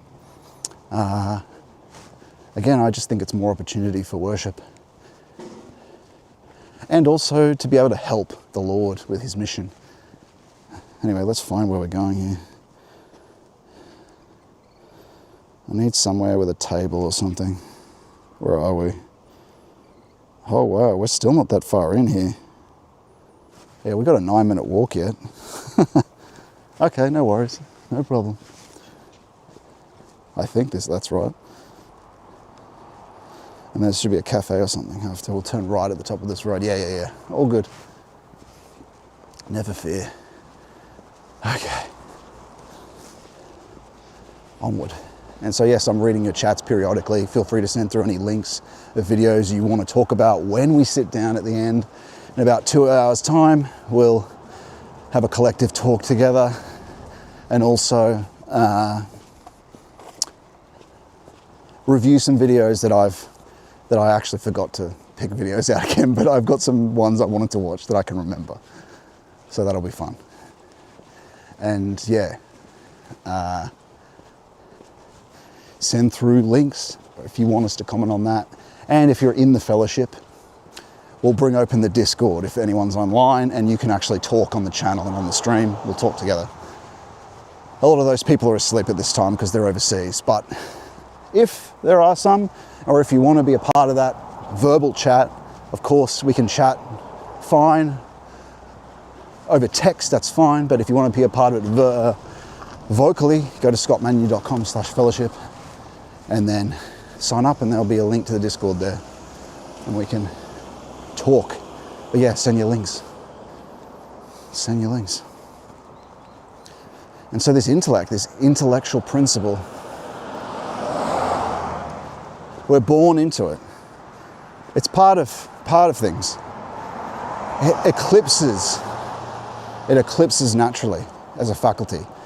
And how do we sort of understand this? We're trying to escape the milieu of the intellect, this milieu. We get a sense of what that intellect is and how it is for us, and that there is another interpretation, there is an intuitive faculty. We get a little sense of that when we get on an escalator that's broken and we reach the end of the stairs, and this spiritual push, this necessity. An analogy for understanding what we need to do is really to leave. You can't learn how to swim by walking. There's not, like, say the intellect can't escape itself through its own means. No matter what you do, you never really escape it. You think you're learning more and learning new things, but you're still within its milieu. Like we said, Musk wants to go out there. He's still within the same knowing bubble. Yet there is an outside, there is a depth, there is an incredible, deeper world than all of the universe that you can find inward. Wow. At least as large as the things that you can experience, but larger and deeper. At least as large and far deeper, is a way of saying it. What's an analogy for that? Well, it is instead of trying to walk your way into learning how to swim, because you'll never learn how to swim by walking around in the air. You're stuck in the air. You're stuck on the ground and the surface, stuck. So what do? You can act your way out of it. You can dive in the water, and then you can learn through struggle how to swim, can't you? Perhaps in a zone of safety where you won't drown, and you only learn how to, he who first learned how to swim, it was only through being in the water. And so in a sense, that's what we have to do in terms of prayer, in terms of wishing first, willing it first, wanting it first, praying for it first, for the full conversion and transformation of our being to occur. Acting first. We can choose the Lord freely. We don't have to be elected. We ultimately do have to be elected by him, because it's his will and his approval ultimately, but he will. If you do all the things of the tradition, we can act towards him first, and he'll provide the grace. It can't just be brought about by you, and you have to escape that frame that you can, but the point is to leave the milieu of this way of being presences to us in modernity has to be achieved through action, will first, then the transformation of feeling and thought occur. And so they all unite together. Until they all unite together, and then you have a proper,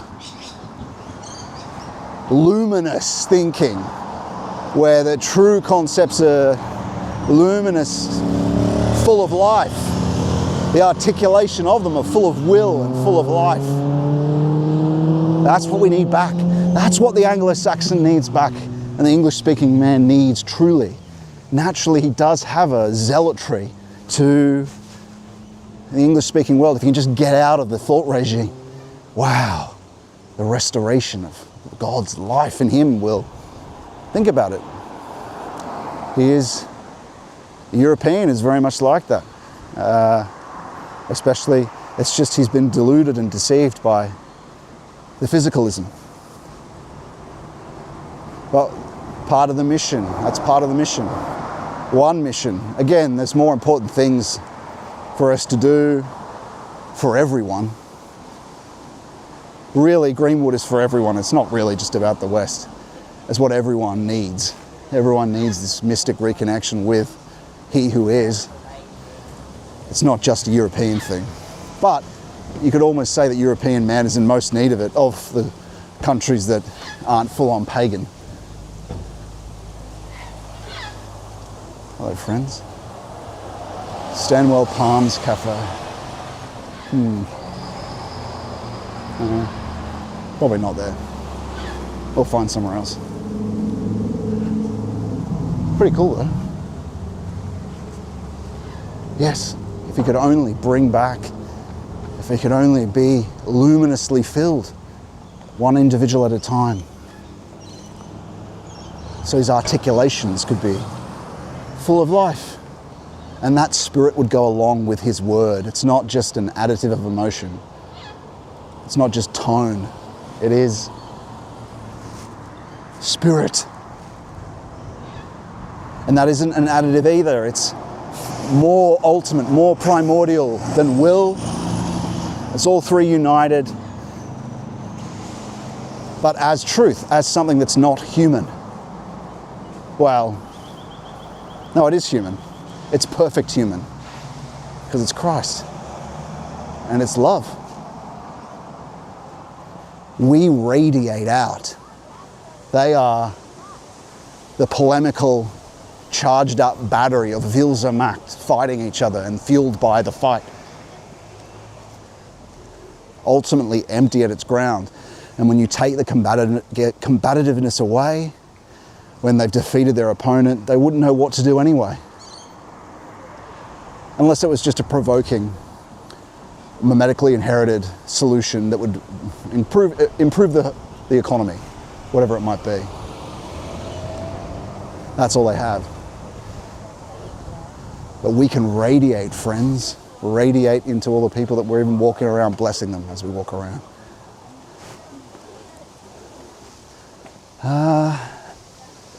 Might be some sort of place we can sit down and look at somewhere around here. Might go into that cafe and get another drink though. Let me just put you up on, I'll put you here.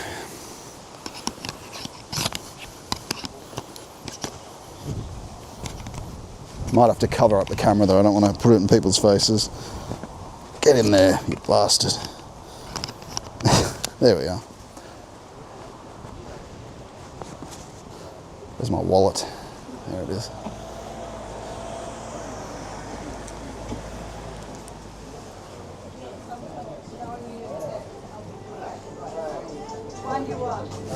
That one. And it's good for me too.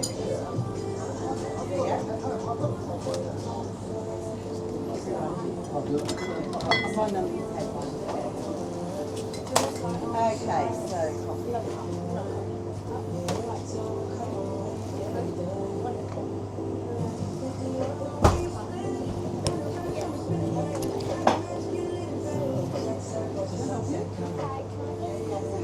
yeah, I'll just do this coffee for the guy and I'll wait for a second.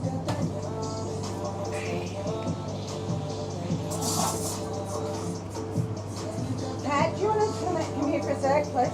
What were you up to? Just this, yeah. Oh, 450. Right. Card Thank you. or cash? I'll use card, yeah.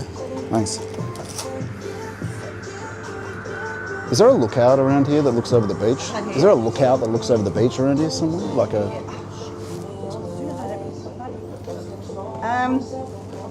Yeah, just you can go up to the, it's called the cell. Yeah.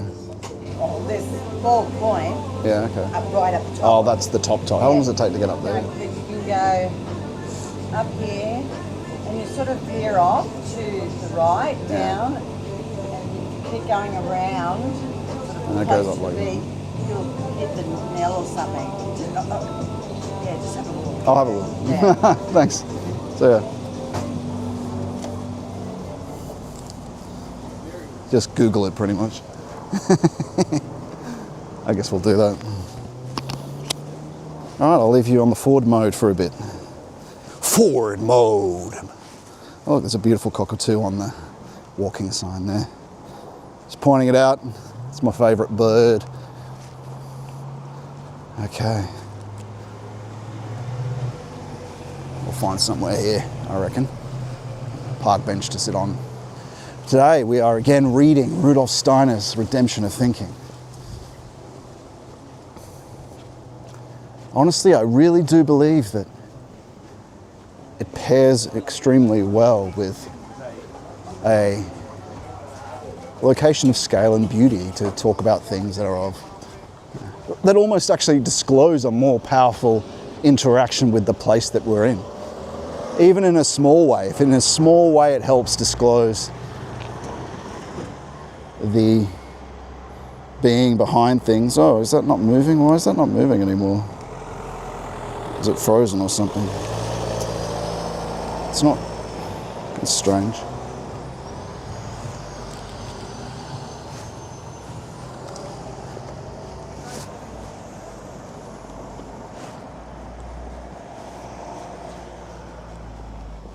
Let me just check this. Doesn't seem to be working. Oh, it's zoomed in or something, I see. Sorry about that, friends. How do we fix that? I think that's how, yeah. Gosh, I hope too much of the show wasn't on that then. It's probably while I was messing with it in the store. All right. Bang. Just that.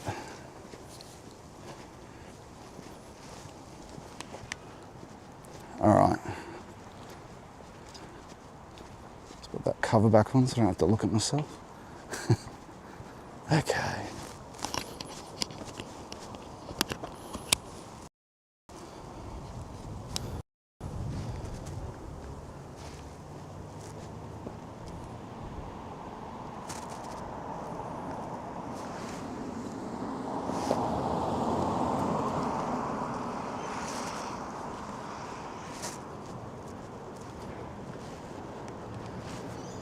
Well, I don't see anything yet. Hopefully there's something. What were we saying? We were talking about can't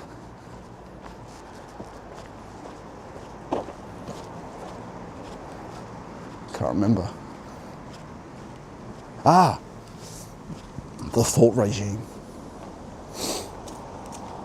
The thought regime. It is a dark overshadowing. It is a parasite whose ground is actually, it's not just some idea we put on, it actually has a more nefarious ground. This physicalism, scientism, it's a projection from the serpent. It's his alternate truth that people are living in, that leads people to believe that this low casual sex, this low morality, Jersey Shore, Geordie Shore, fun, even fun in general, that life is supposed to be living your best life, is to be spooging on food endlessly, gluttoning yourself, just getting fatter and fatter as you get older. Meanwhile, desperately trying to impregnate yourself with demonology in the gym with some charged up music in a desperate attempt to keep your weight down, triggered by a mimetic desire and also a push and embarrassment from the society at large, rather than something deeper that might motivate that weight loss, might motivate fasting, and then a kind of juvenile fasting culture that's cheat days and various things sort of mimicking the actual tradition. I'm not sure where we're going here. Maybe we can turn right up here. This is no through the road though. Let me just check the old phone. Okay.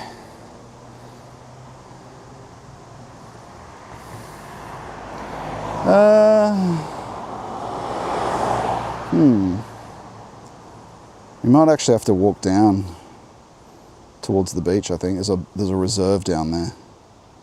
Stairway trail parking. Yeah, we'll go back the way we came and then turn left. Okay.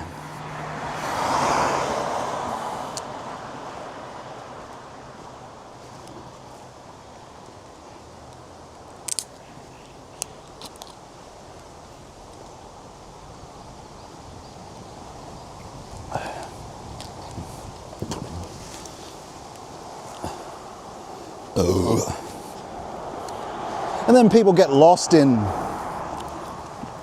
don't get me wrong, it's sort of helpful to begin with, but in Stoic philosophy, thinking that that's going to help them. It might help them a little bit as a utility, as some technique or technology. It's not the ground of reality though. It's ultimately dead.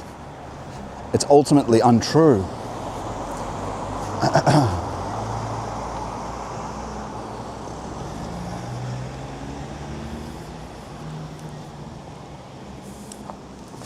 And you see this with the most popular channels and streamers. It's actually kind of dangerous that they get distracted by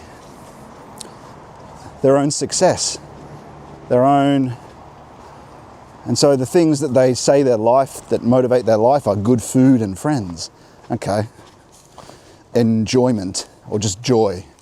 Well, as we've talked about many times, there are dark, mostly in modernity, it's dark joy there to distract you, and so you don't get and see anything deeper than what is ultimately true. Because there are levels of peace and joy, my friends. There's pleasure, joy, bliss,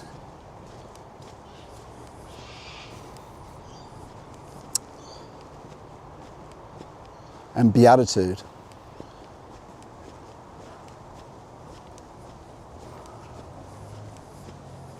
There is as many levels of peace as well. And those different layers become more and more deep as you go down. More and more divine and evaluative, more celestial gravity, more meaningful. And so this surface pleasure is nothing. It's nothing. So for that to be the motivating factor of your whole life, that is just the surface.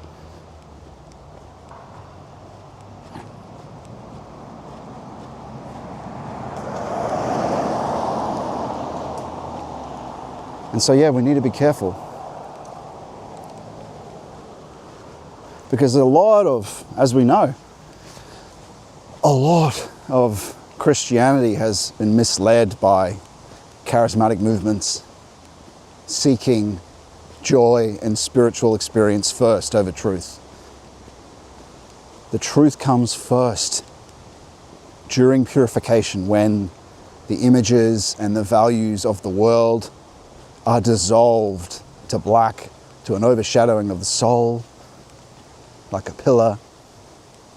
And then after that is revelation experienced. After.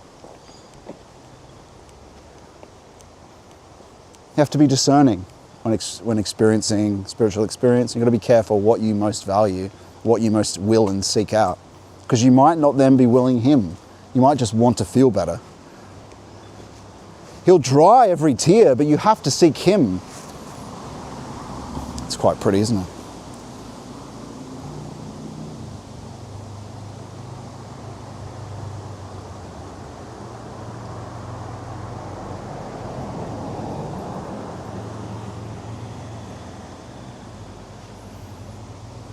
We want him who is truth.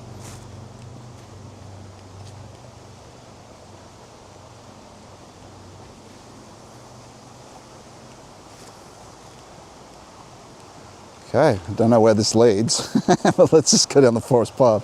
Hopefully there's still signal here. Should be. I'll just check before we go down.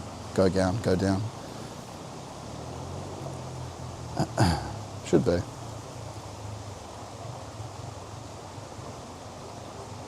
Seems to still be working.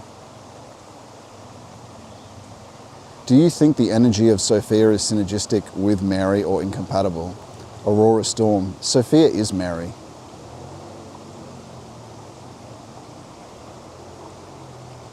Yep, seems to still be working. Thanks for still being here.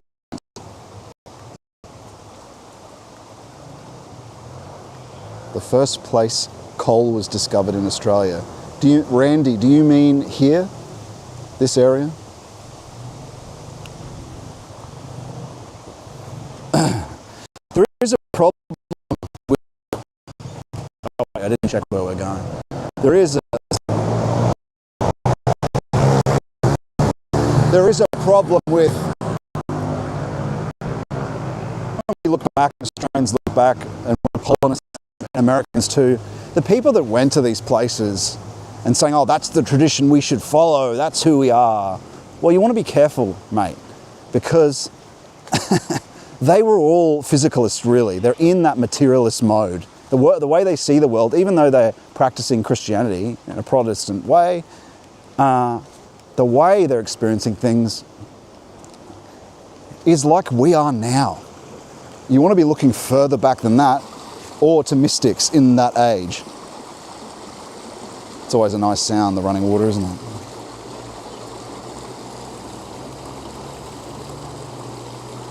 I suppose the only trouble with here, as opposed to England and Europe, is there's funnel webs. You don't usually see the snakes and such. It's not as dangerous as people make out in Australia, but certainly in England, there's nothing really to worry about at all when you're outside. But here, yeah, if you're camping, you do have to be mindful of snakes and funnel webs and the like. It's a rugged place, friends. A rugged place. Onward. Pretty cool that this kit operates in the trees. Pretty cool. Gosh, wouldn't be bad living here, hey? Very nice.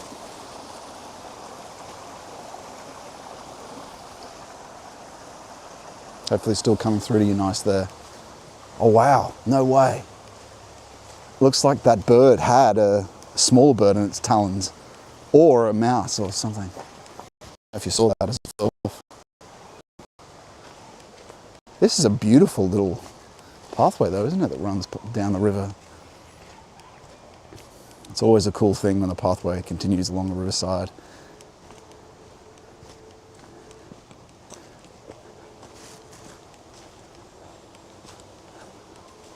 Also, when a river isn't just brown, it's close enough to the bottom where you can see it running across rocks and the like. Well, I mean, God, we could do our reading here. I guess we can mark that up as possible by the riverside. We might get a view if we go further down though. That's a possibility. It looks like there's people up here though. That might be a goer though, might come back there.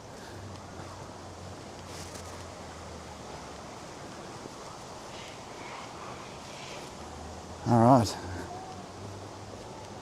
I'm hoping for a beach view. I reckon we might get something. Maybe. But, yeah, there's like kids and stuff around here. Don't want that sort of thing. Noise. Oh, there's lots of people walking down here too. Yeah. Oh wait, there are tables over there in the far distance. Keep walking.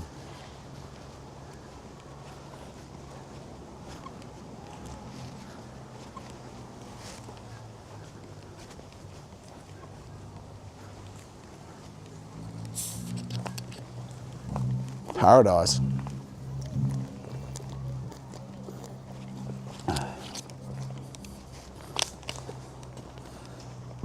Pardon me.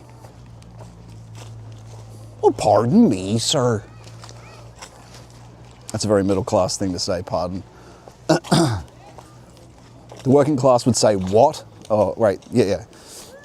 Well, pardon me, but if you were asking what, a working class person would say what, and so would an upper class person. It's only a middle class person. Begging your pardon?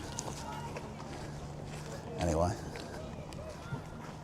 I guess we'll check. We'll check at least and see if there's something we can sit down at near the beach or something. There are tables over there, but they're about to be taken. Ay,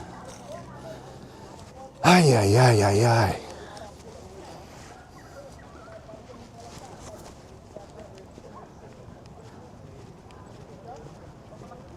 Yeah.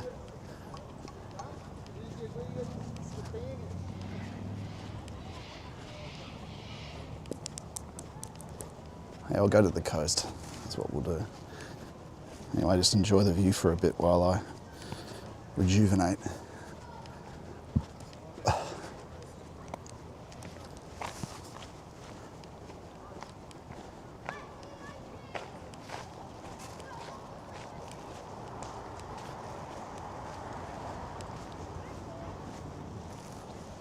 That's where we came from.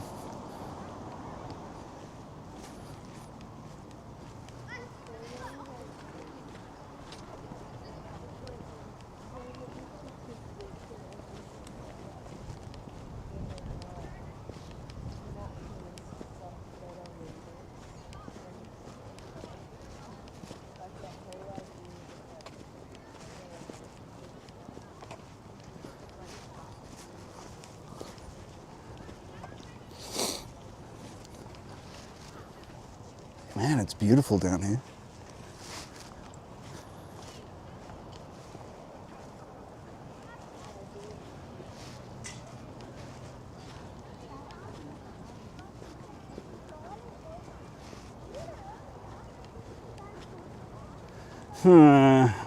Not sure what's going to happen here. I don't think I can actually cross over there. The river's in the way. I might have to go through there. I was hoping we could. Oh, so some chick sat down where I was thinking of sitting. That bitch. Oh no. And then we just have beach here. Yeah. Maybe over there though.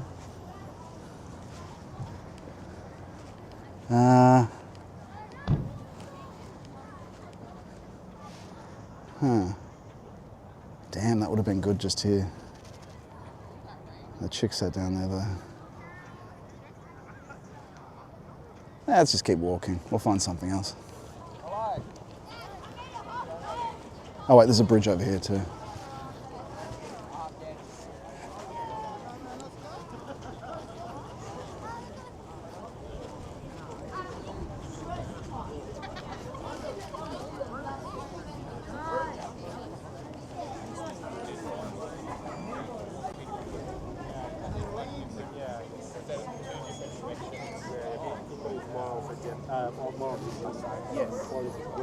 That's right. Exactly.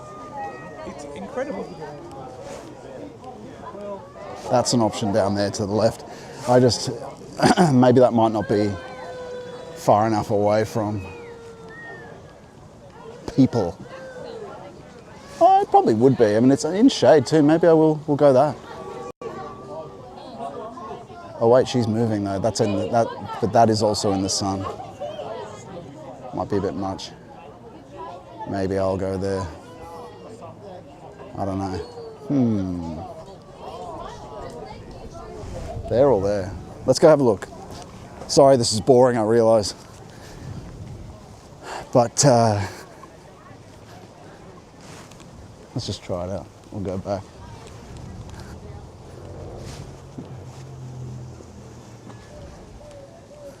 Also don't want to put other people in the shot either.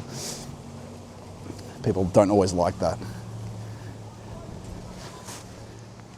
I think I might go up where she was. Let's do that. I'll be right. I won't get burnt. I've got a hat. Okay.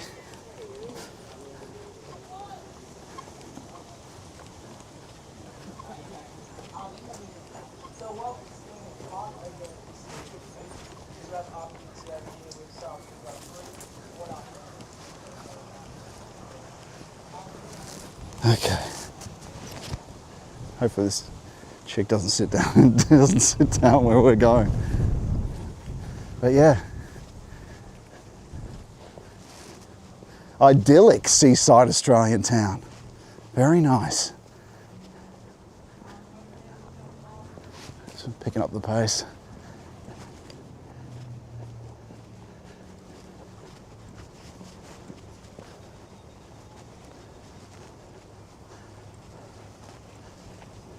Okay.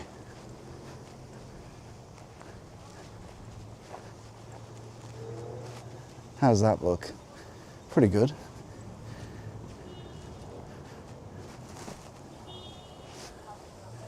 Pretty good. Oh. All right, this is where we're going to do our reading. It's not that loud. Happy with that. Just give me a moment, friends.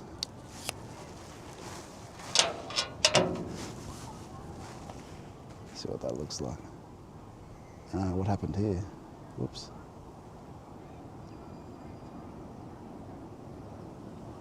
Oh, good, seems to still be working.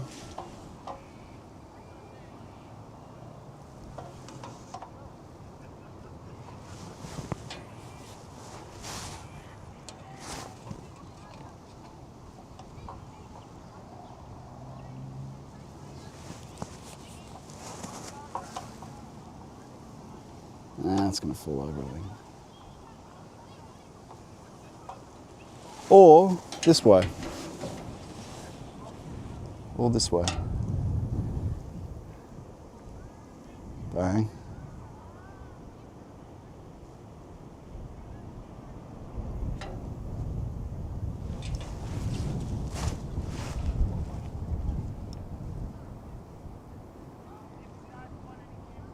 That'll do. That's pretty good. Okay, friends. So reading Rudolf Steiner's. Oh, it's good to get that off my back. Redemption of Thinking. And get this jacket off. Chapter 2. It's actually available free online. Is that still working? It's available free online at Rudolf Steiner Archive.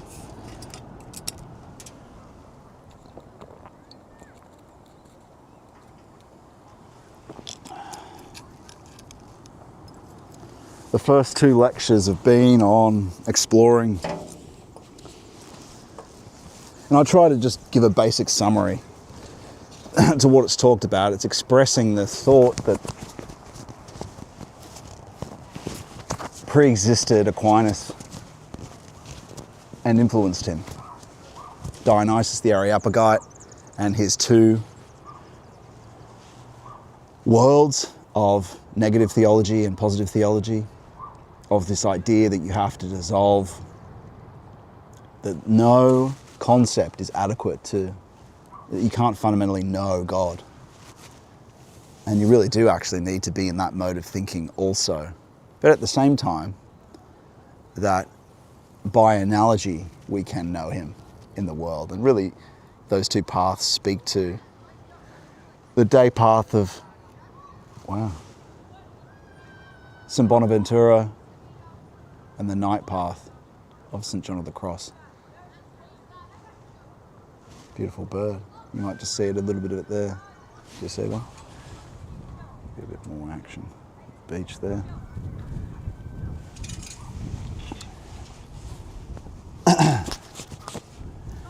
Oh, what a day.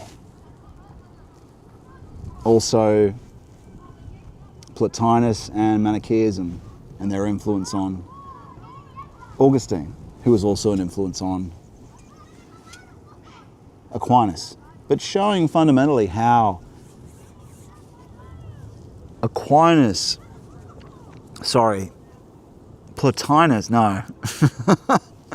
Augustine was ahead of his time in the way that being present as an individual, not a collective, had just emerged for him, and his struggle is fundamentally personal. It's fundamentally personal. Kind of like Nietzsche's is also very personal, whereas Aquinas is dealing with something very overarching, technical system, impersonal, universal. It's almost in those two figures is the particular and the universal expressed. And I suppose I better make sure this is still working. It is. Great.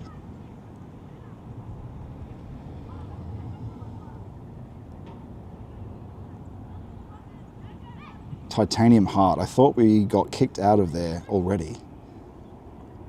I think he means Europeans.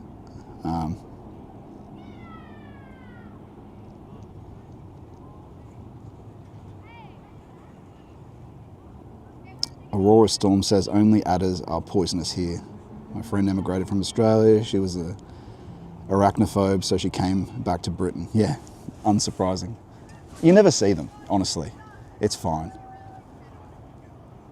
You never see them for a city dweller. But what were we saying? Yeah, the particular in Augustine, ahead of his time. Plotinus, who came before Augustine as a pagan, was a hangover from that collective time where concepts and ideas were experienced collectively as raining down from the sky and cleared from the sky, not coming up from the individual. It was a different time of development of the individual, especially after and before Christ. Sorry, my hat is looking obviously ridiculous, but I want to avoid getting burned. That's one thing this country is savage with, the sun. How's that view? You got the beach there, friends? You don't need to see my full face, just a bit.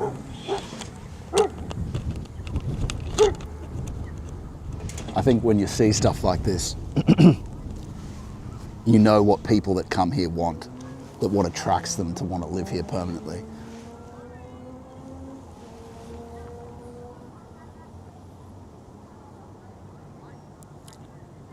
It just goes to show too, with the technical know-how of the European, how if he sticks with his own, you know, each according to their kind, as the Bible says, as the Orthodox Church shows, there's an Indian Orthodox Church. It's good to have healthy ethnic groups together.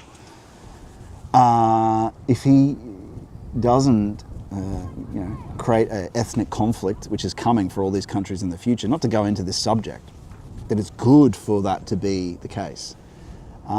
He's so efficient, so good at planting his pre-existing structures. Wonderful. Look about this, just even this small town. Yes, it's provided for by the trade system and everything, but that's part of it. Those take thousands of years to build up, systems of trade and techniques, the techniques of local government too, the techniques of our services. There's a reason we don't just chuck our shit in the streets, right? Because there is an ethnic being that, not everyone, but there is a push for it, a spiritual necessity to have a common good, which comes out of Christianity fundamentally too, to this common good, Europeanness that allows for what you see here. A clean, provided for local government area, toilets, all that stuff. But with a certain amount of richness, with a certain amount of resource and safety and order. Public space, there's a sign just there on the pole, just various things like that that take a long time to build up, but we're so good at if we just keep doing it properly, not let it dissolve into destruction as is happening now. Because of that diversification and multiculturalism, the things that people come here that want will be destroyed by the very fact of not grounding it fundamentally in its true ethnos being. But anyway, that's aside from the point of what we're talking about. We're talking about the truth, the universal truth. But there's a place for the ethnic as a thing that's on a boat, as a like all the species on the boat that come on the ark. But anyway, it is aside the point. And so, yeah, he was a hangover from the old way of Plotinus was, and his articulation of what spirit is and how we develop and what soul ultimately is and that sort of thing.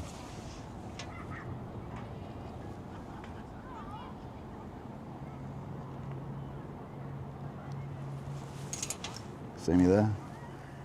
Don't really need to see me fully, but anyway. So we got further. But that's essentially where we are in this second lecture, getting close to the end of it.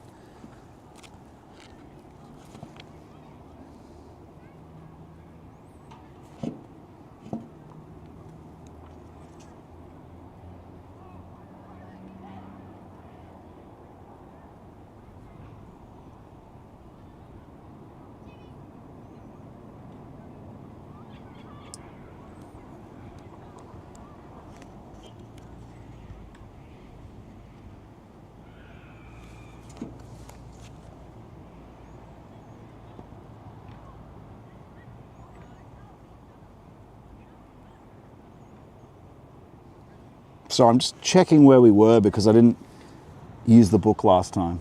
I know this is a bit boring, but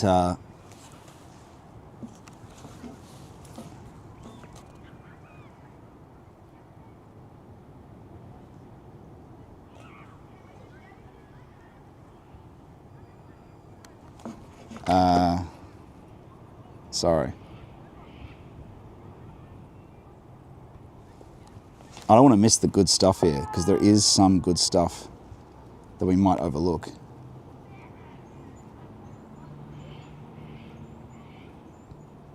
I think that's kind of where we were actually.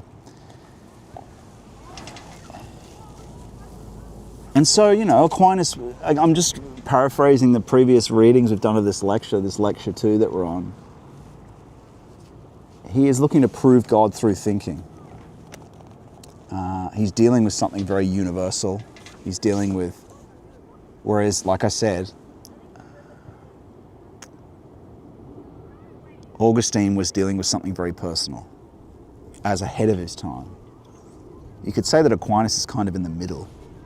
The individual is properly emerged at that point. We're not in a participation mystique. We're not even in a shared knowing. Well, we are in a shared knowing space, but we're less than, not so much the Greeks weren't really the subject on its own. There was no subject and object really. It was more like a collective logos, which is what logos ultimately is. Human logos anyway, human word. It's a deliberation. That's how Aristotle understood it. It's fundamentally at its ground, when we think to ourselves, is a lesser mode, aspect of speaking with the others. Logos is always the speaking of and with the others. Not primordial logos, the one that is the intellect, the human one. The imperfect logos that we collectively operate, the human knowing space that we are.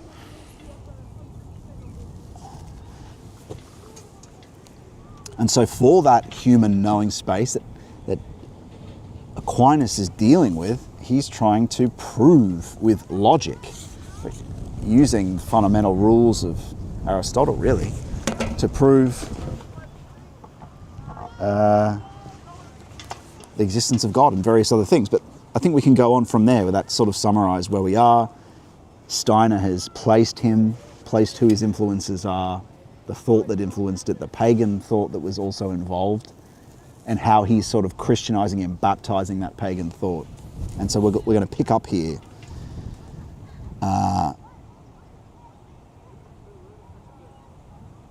We're going to pick up here into what him and Albertus Magnus are doing. I think it's Albertus Magnus. So we see Rudolf Steiner says. This is in the second lecture, and we're about to start the third lecture soon. We see then that the main problem which faced Albertus and Thomas Aquinas was this: what is the relation of the content of human reason to that of human faith? How can that which the Church ordains to be believed be first understood and secondly upheld against what contradicts it? With that task, Albertus and Aquinas were deeply concerned. Sorry, everyone. Just going to have a bit of caffeine here. Just give me I don't want to run out of energy.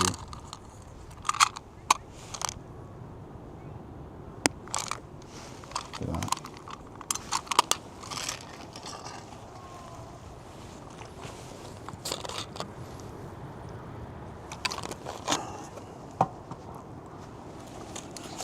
Okay.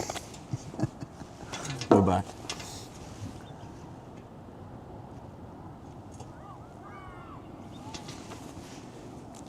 Okay.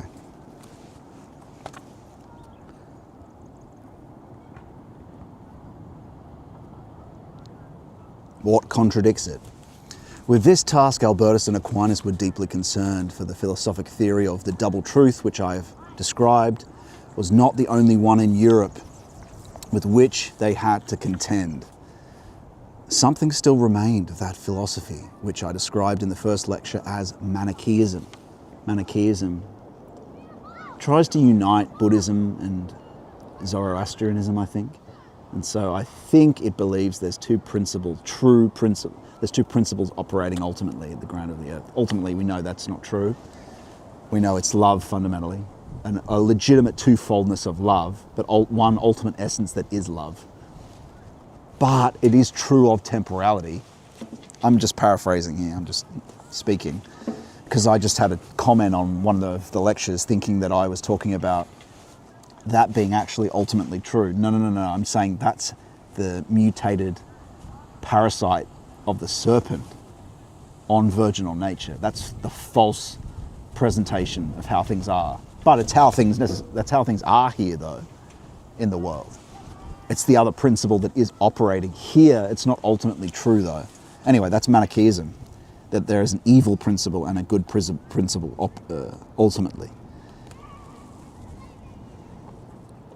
With the spread of Islam and the Arabs and other philosophical points of view asserting themselves. For example, there was that which has been derived from the teaching of Averroes in the 12th century and was known as the doctrine of representation. Averroes had declared that the thoughts of the pure intellect in any individual man do not belong specifically to him, but to all humanity. We have not, each of us, a separate mind. We all have our own particular body, but not our own mind.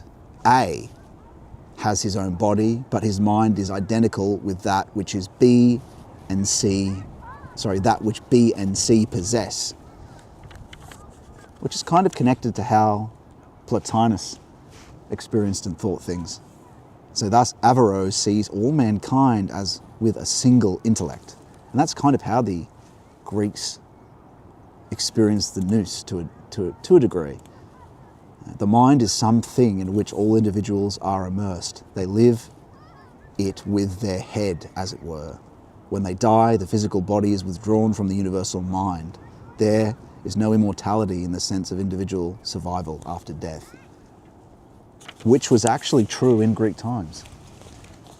As I know we've said this before, but the Greek would say, better to be alive now than to be in Hades, absorbed into everything else, in the sleep. And really, Hades was waiting for redemption, waiting in the bosom of the Greek ancestors to be able to actually go back to the true Father. And Christ allowed that to be possible. But there were certain initiates that could do that through grace, through the allowance of it, rather, not grace, and through the prophets. And so, anyway, onward we go.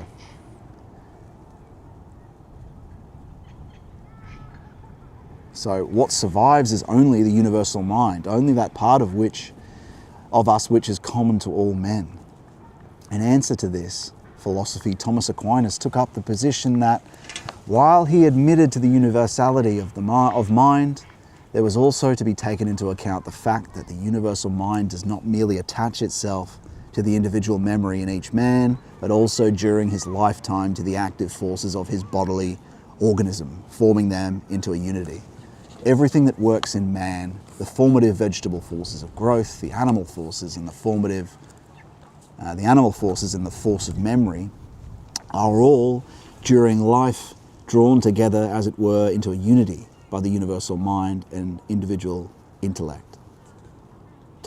Footnote, Thomas Aquinas himself wrote, "If the active intellect is a substance outside man, the whole of man's activity depends on an extrinsic principle. Man then will not be a free agent, but will be acted upon by another, and so he will not be the master of his own acts, nor deserve praise or blame. And the whole of moral science and social intercourse will perish." And that's true. All these other systems are always attributing it to somewhere else.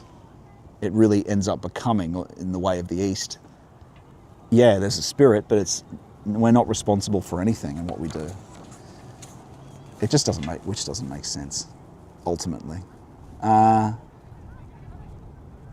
That's why with their monism, it becomes an illusion. But anyway, where were we? Thus, Aquinas holds that man fashions his individuality by means of that in him which is universal, and then takes with him into the spiritual world that which the universal in him has fashioned.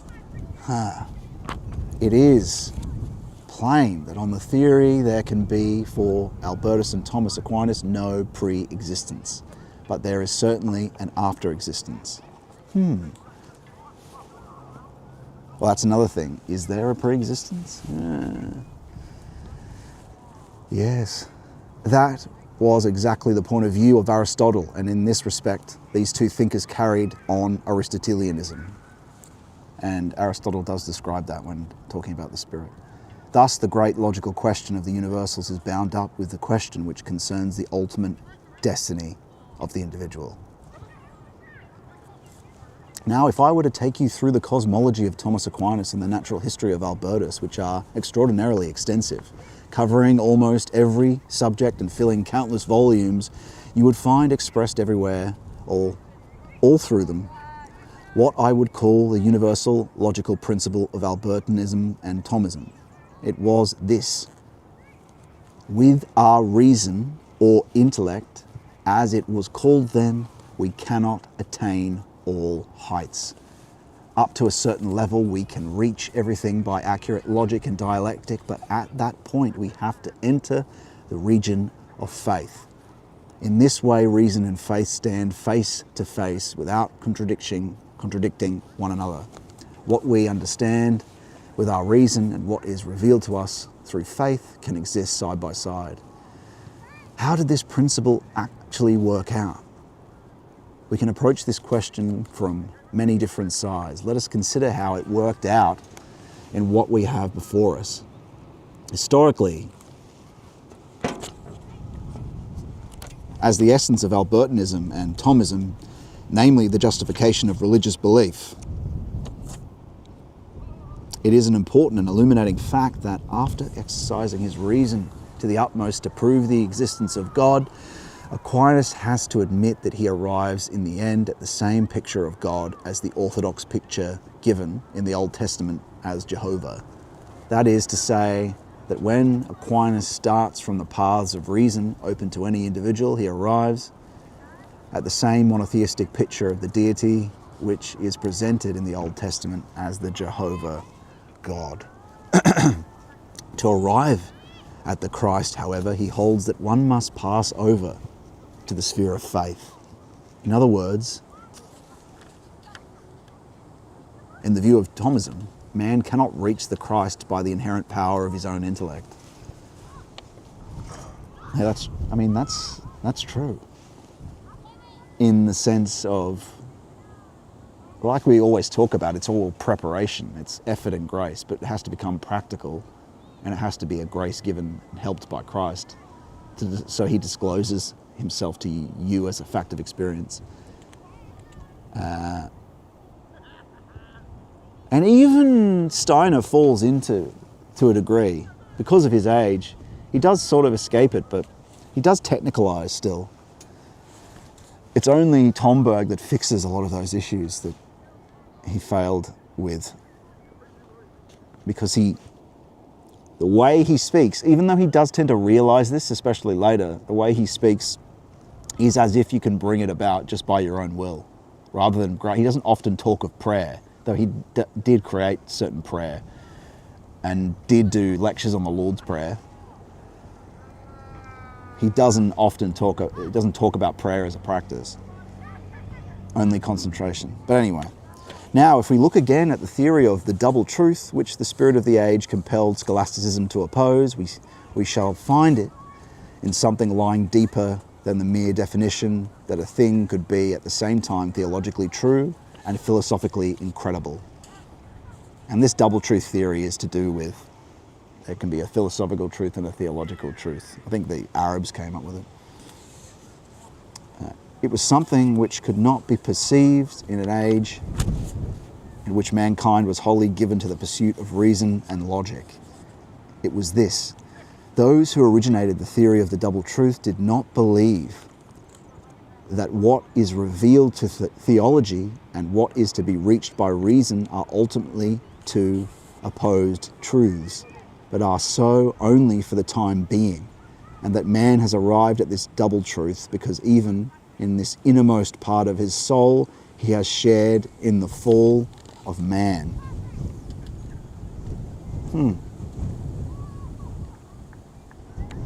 There's truth in that. There's truth in that.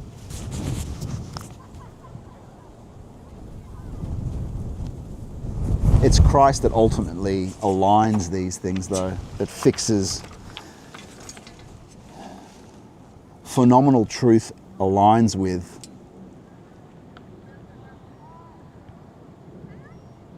divine truth. The water and blood that came out of Christ's side align in the end.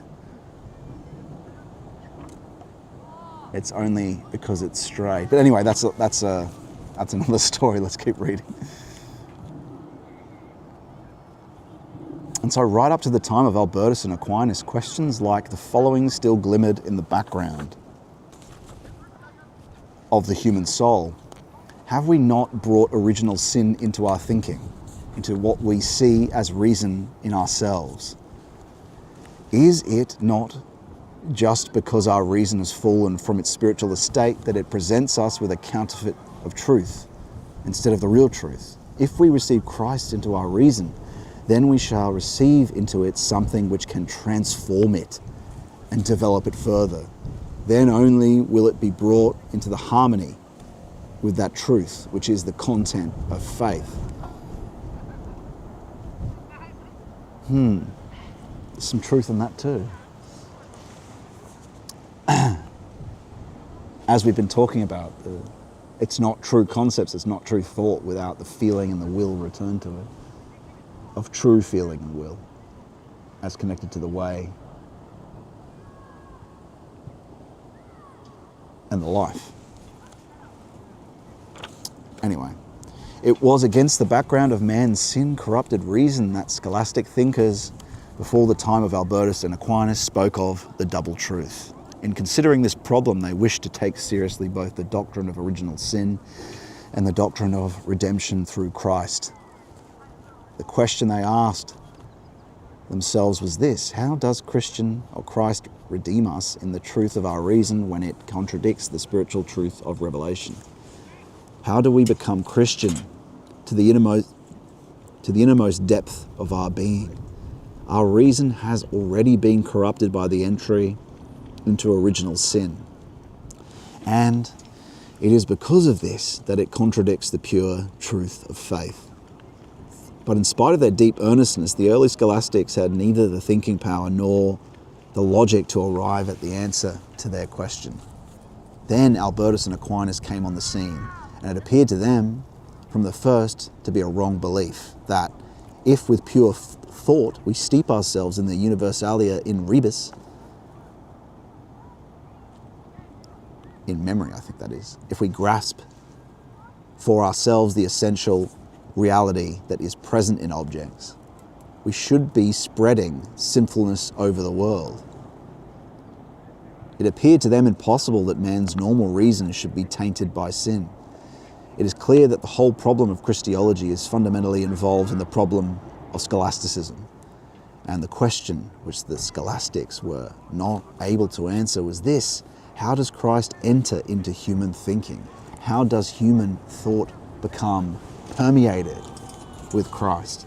How does Christ lead human thought up to the sphere where it finds itself in agreement with the spiritual content of faith? Yet this was the very question which had been the original driving motive to the souls of the scholastics. For this reason, it is above all things important that we should not concern ourselves so much with the findings of the scholastics, perfect as their logical technique was, but should look behind the answers to the questions they asked themselves. There's a bit of Heidegger in that too. So how do we get to the thing they were trying to clear? How do we get to the original question rather than the result? We must disregard the conclusions. I'm not saying this, just to be clear, Stein is suggesting it. We must disregard the conclusions to which the men of the 12th and 13th centuries fought their way and consider the great problems which at the time were propounded. It was just because they were not yet sufficiently advanced in their Christology to be able to apply the redemption of man from original sin to human thinking that Albertus and Aquinas had to deny reason the right to cross the threshold, which would have led into the spiritual world itself.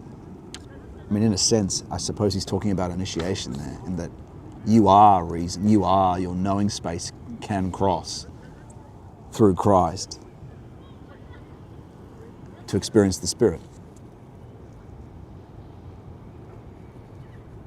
Thus, scholasticism left behind it unanswered the question, how can human thinking develop itself upwards to a vision of the spiritual world? But again, Steiner is thinking that he can create a spiritual science now. But again, he's just propositionalizing something that can help all we are to do is to create icons with thought. That's it. You can't ultimately systematize because it can't replace anything for anyone. It has to always be an icon, else it becomes an idol. Any system or any phenomenology. It really is only ever a phenomenology, but it is a phenomenology that you can verify for yourself as true through doing what the tradition says. It will be revealed. But it can't be a science. I know I've said that many times. It is not then the actual content of its philosophy, but a question that arises out of it. That is the most important outcome of scholasticism. I'll just repeat that again. It is not then the actual content of its philosophy, but a question that arises, a questing, a push that arises out of it. That is the most important outcome of scholasticism. And that's kind of true because it happens to Aquinas, and that his purification of thinking and his rigorous, clean thinking, this process actually leads him to a preparation where at the end of his life he experiences the mystic contact.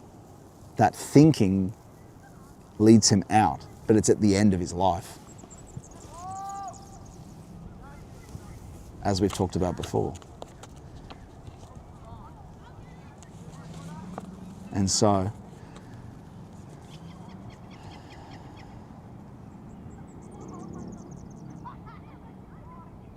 that question is, how can one carry Christ or Christology into, what's Christology? Knowing of Christ into thought.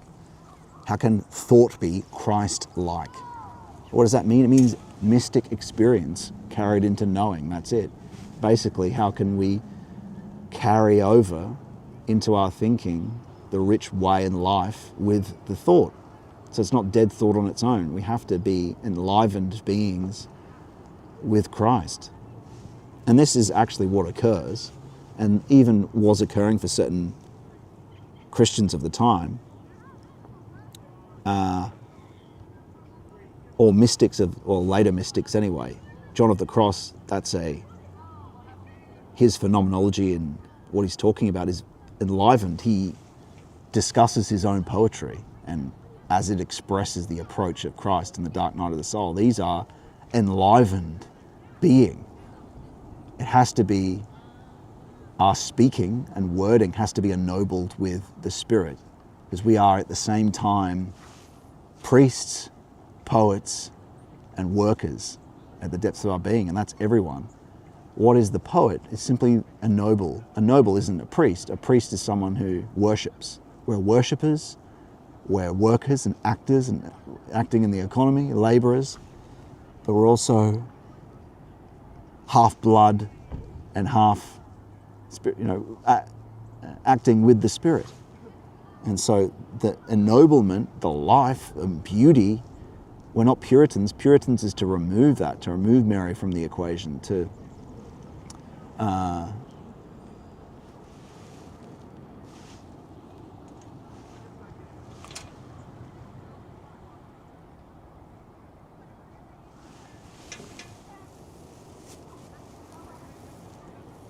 and so if you don't bring it back, you end up enslaving yourself and your obedience becomes incredulous.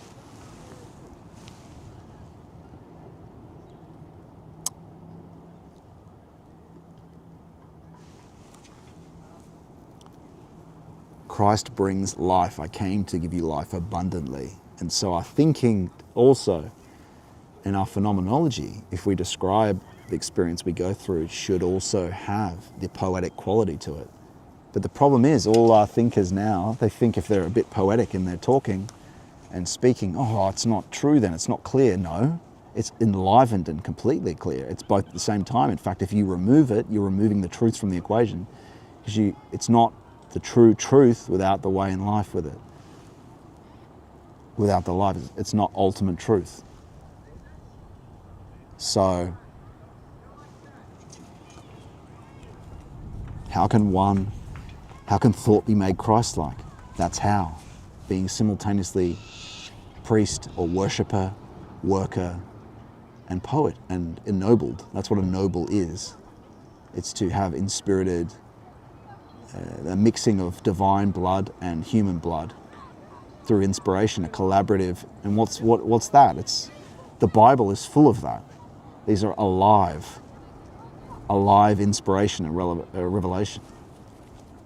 Anyway, so the question confronted world history at the death in 1274 of Thomas Aquinas, this question that we just read out confronted world history. Aquinas, right at the end, had never been able to answer it. It still possesses itself most searchingly to the spiritual life of Europe. The only answer that can be given, and still does now, for the most of dead Europe who are far from Christ, who are in an implicit paganism, in a death deeply common, not ennobled, and spiritually aristocratic. Everyone should be spiritually aristocratic. Deeply surface. If we could only be governed by divine will, then we would find our courage, then the miraculous would aid us again if we'd be praying for our countries, praying and ennobling and worshipping to follow divine will, and he'd tell us what to do. But not enough of us are, unfortunately. Not enough of us are concerned with how can we make thought, how can we make ourselves, how can we disclose divine will. We should be single-mindedly focused on making ourselves Christ-like, and even thought. So being presences to us, the temporal and eternal, are here together for us. And we are able to disclose divine will and follow it. And then the problems we're facing, we could actually authentically contribute to their solution, not in some low political cope or hope in some political figure like Trump.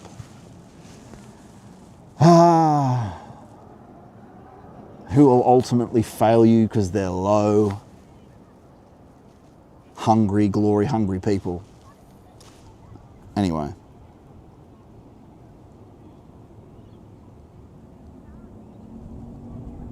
The only answer that can be given to it at the moment is still that of the scholastics, that man penetrates up to a certain level in the spiritual nature of things, but beyond that lies the content of faith, or it's just the content of theology, right?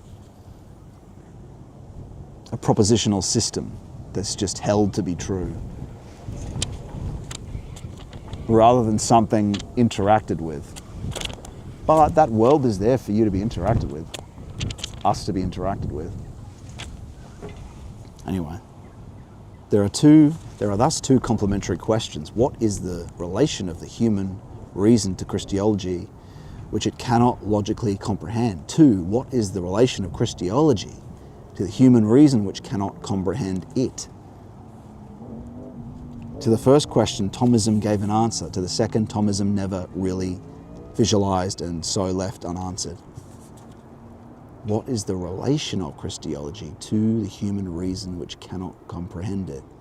I think what he means is, what is the relation of Christ to, or Christ knowing, or Christ to the human reason which cannot comprehend it?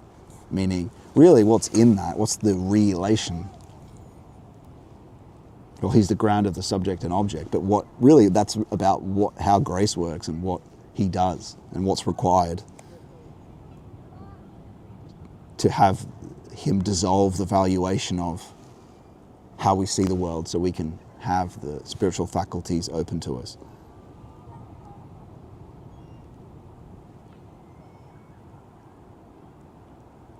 Or even what is Christ's relation to the intellect, which is really, it has to be sent as intuition. You can't logic and abstract your way to it.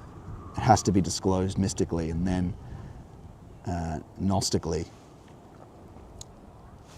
Its understanding can only be granted. That's the truth of it. But anyway, we're almost at the end of this lecture here. We're going to keep reading on to the third lecture, but what did he say? He said, Thomism, reason and faith must not contradict one another. They must be in agreement. Natural reason, however, cannot by its own powers comprehend the content of the highest things. Comprehend the content.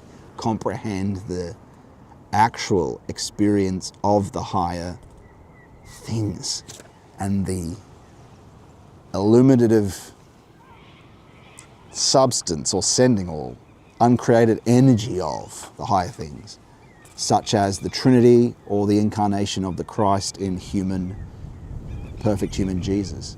For example, in relation to the creation of the world, reason can only go so far as to say that the world could have been created in time, but that it could also have existed from eternity.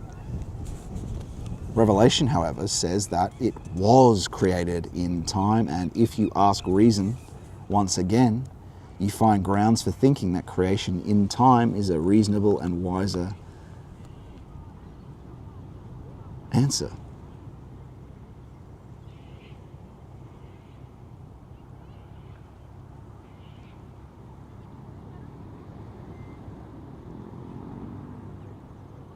Could have been. That's all reason can get you as a preparation. It could be possible. But it could also have existed forever. The certainty can only be granted by intuition, can only be granted by the Lord, ultimately. It can't be reasoned, ultimately.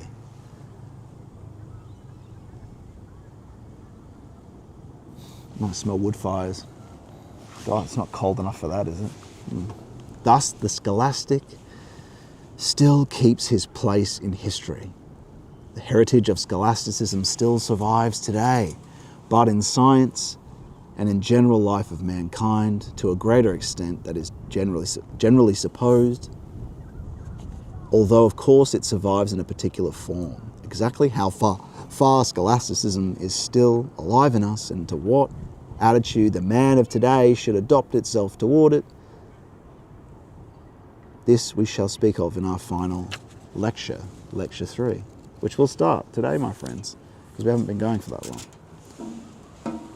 3, go for another half an hour, I reckon. Yeah. Let's check the old chats and see how everyone's going.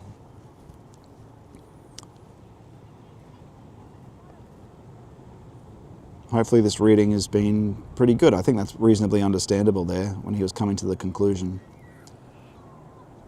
Okay. Cool, still working. Maybe a bit less entertaining for people, but people still here. Or it's a bit later in Europe as well. But, you know, when we're not walking and moving around, I suppose it's a bit more static. But we can look around a little bit and see where we are. And then go back to our reading. I like valleys. I like a sense of scale where you don't just have a flat region where you can't see anything, but up into the sky you have a sense of hills and mountains surrounding you. Those fjords that the Scandinavians have are pretty amazing. Pretty amazing.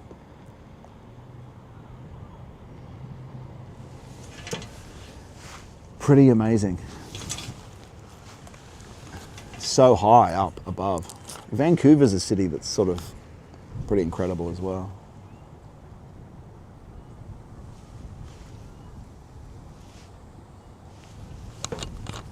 All right, just give me a moment.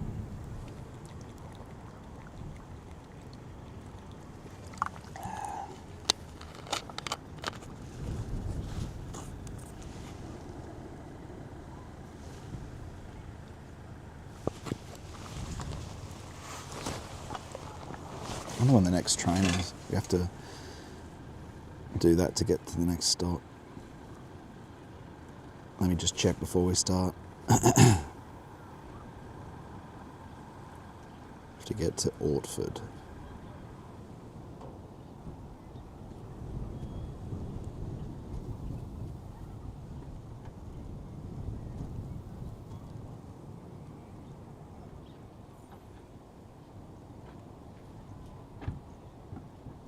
I want to walk up to that hill though.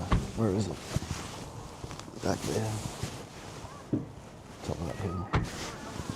How does one get up there? It's probably quite hard to get out there, but Stanwell Tops lookout. Let's see if I probably can't walk from here. 2-hour walk.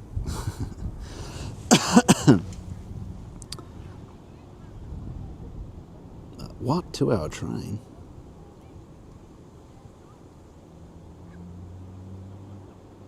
Oh wow, is there no train here? Really?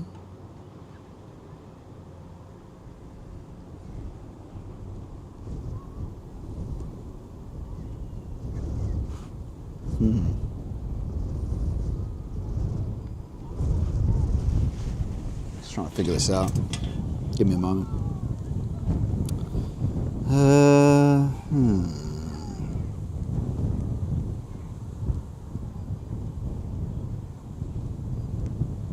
There might not be a train. I thought there was a train station here, but there doesn't seem to be a train station here. I've walked into a place where there's no train station. Damn, man. And I guess you can't walk up this road. Oh wait, no, there is a train station. How do I get to the train station there?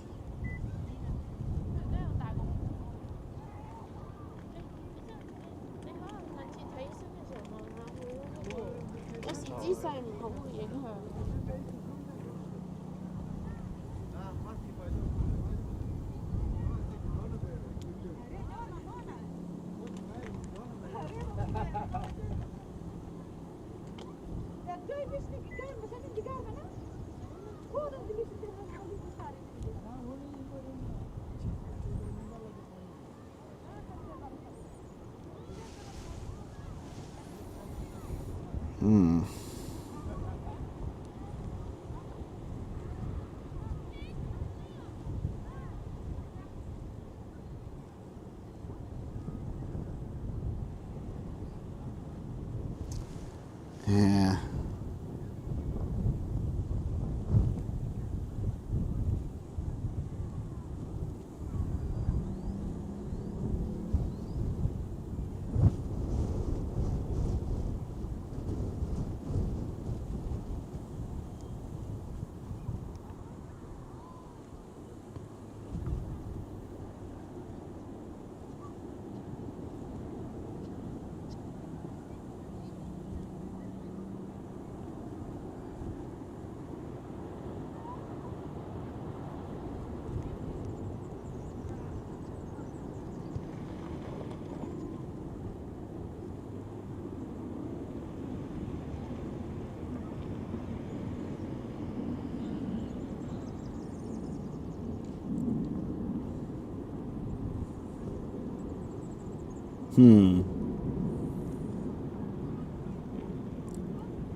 Gosh, we might need to start our walk now to get back. Just to get back in time.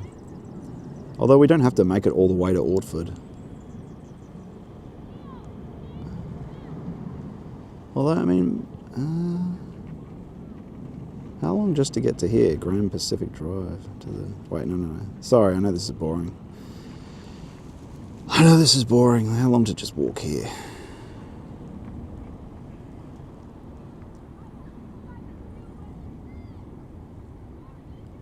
It's a 2-hour walk to get there. Alright. I can't believe we can't walk up there. That sucks, man. How annoying. Stairway trail.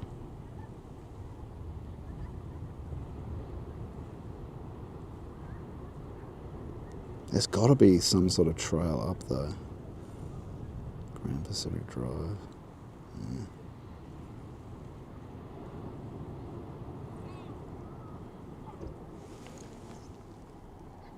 Oh.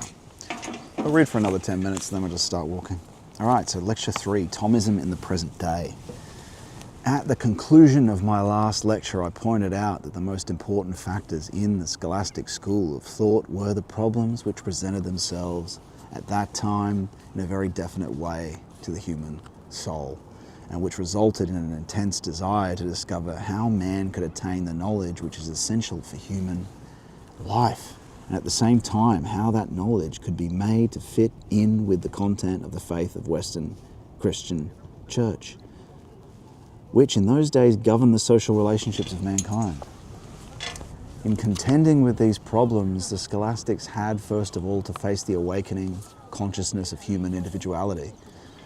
This consciousness, as we have seen, was in a state of continuous development, but it was no longer able to carry its newly acquired knowledge up to the old level of an actual spiritual content or contact.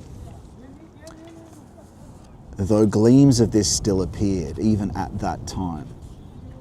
Although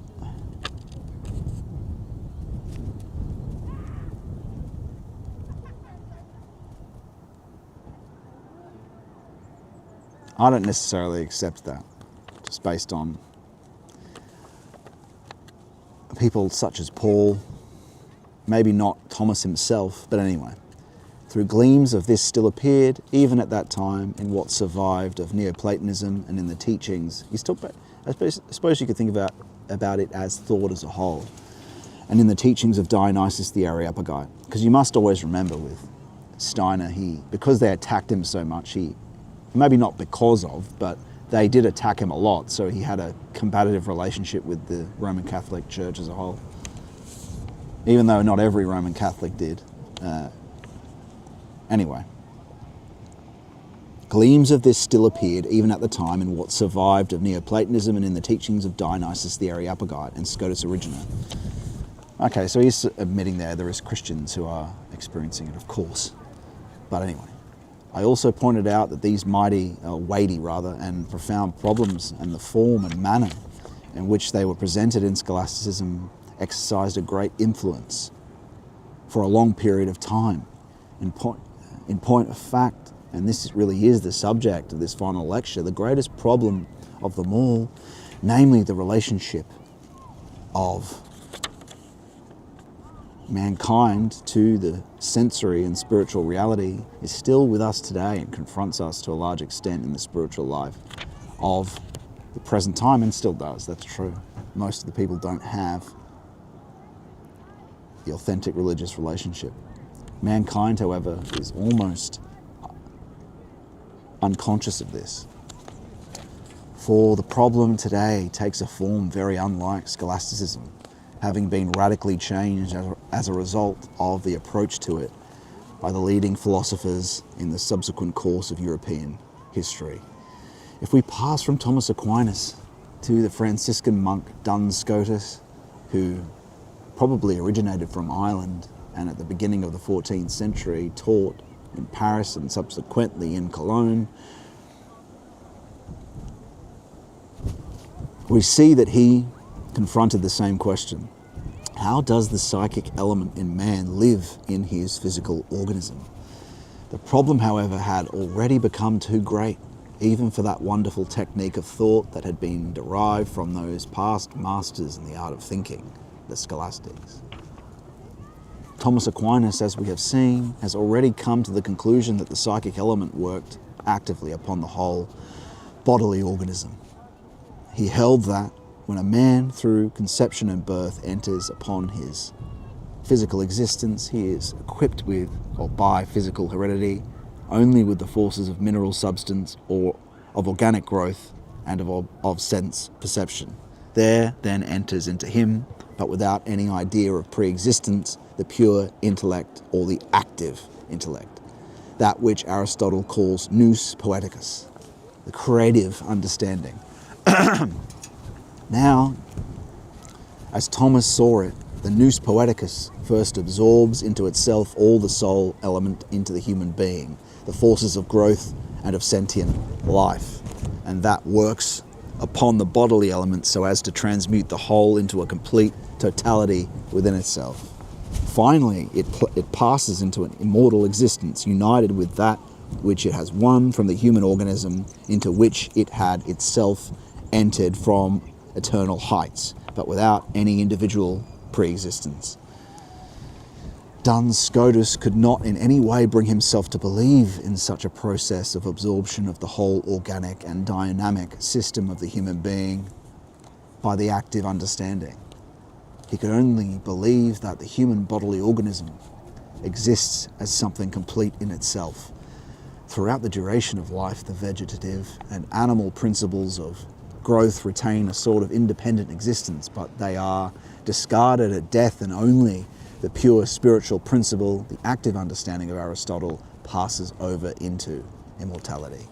Equally, little could Scotus accept the idea which Thomas Aquinas entertained of the permeation of the whole body by the human psychic spiritual element. The idea was as impossible to him as it was later on to his pupil, William Ockham, who died at Munich in the 14th century and whose chief characteristic was that he was made an absolute return to nominalism. And nominalism, as we've talked about in previous IRL streams, is to do with the particulars. There's no universal archetype of the species somewhere. There is only horses, and there's only horses, there's only particulars. I was about to say, and we abstract those particulars for concepts, but that's not even nominalism, that's Kantianism. That's the middle between them, the sort of negotiated middle. Anyway, to Ockham, the human intellect no longer represented any spiritual reality, but had become something abstract, merely a human quality won by sense, observation, and reflection. He could no longer bring himself to believe that the source of reality was to be found only in the universals, in ideas. He reverted to the nominalistic view that what establishes itself in man as an idea, as a general concept, is merely acquired by reflection, as an abstraction from the world of sense experience. Well, that is kind of what we were saying. In point of fact, It can be described as something which lives in the human spirit as a name. Oh no, it isn't what we were saying. A name or a word only, merely for the convenience of forming a comprehensive picture of phenomena. Thus, Occam reverted completely to nominalism. It was a very significant fact that nominalism of Rosalind, which had threatened the doctrine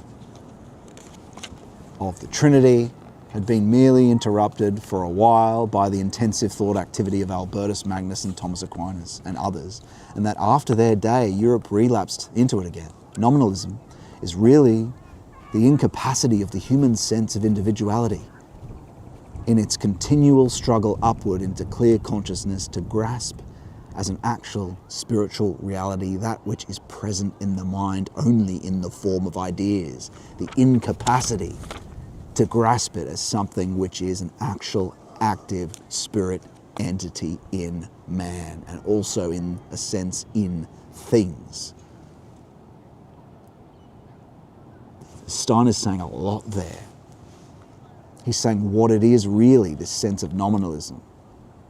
Because the spirit is universal and the archetypes are real, I'm going to read that again, is really the incapacity of our sense of individuality on the low sense experience, almost empiricism in its continual struggle upward into clear with knowingness, consciousness with seousness, con with seous, knowingness, being with knowing being a being whose being it to whom being itself is a question, is what consciousness sort of means. Anyway, I'll say that again. Sorry. Nominalism is really the incapacity of the human sense of individuality in its continual struggle upwards into clear consciousness to grasp as actual, as factical, fact, a spiritual reality, that which is present in the mind to them as actual spiritual reality, that which is present in the mind only in the form of ideas, the incapacity to grasp it as something which is an actual active spirit entity in man. When you think about that,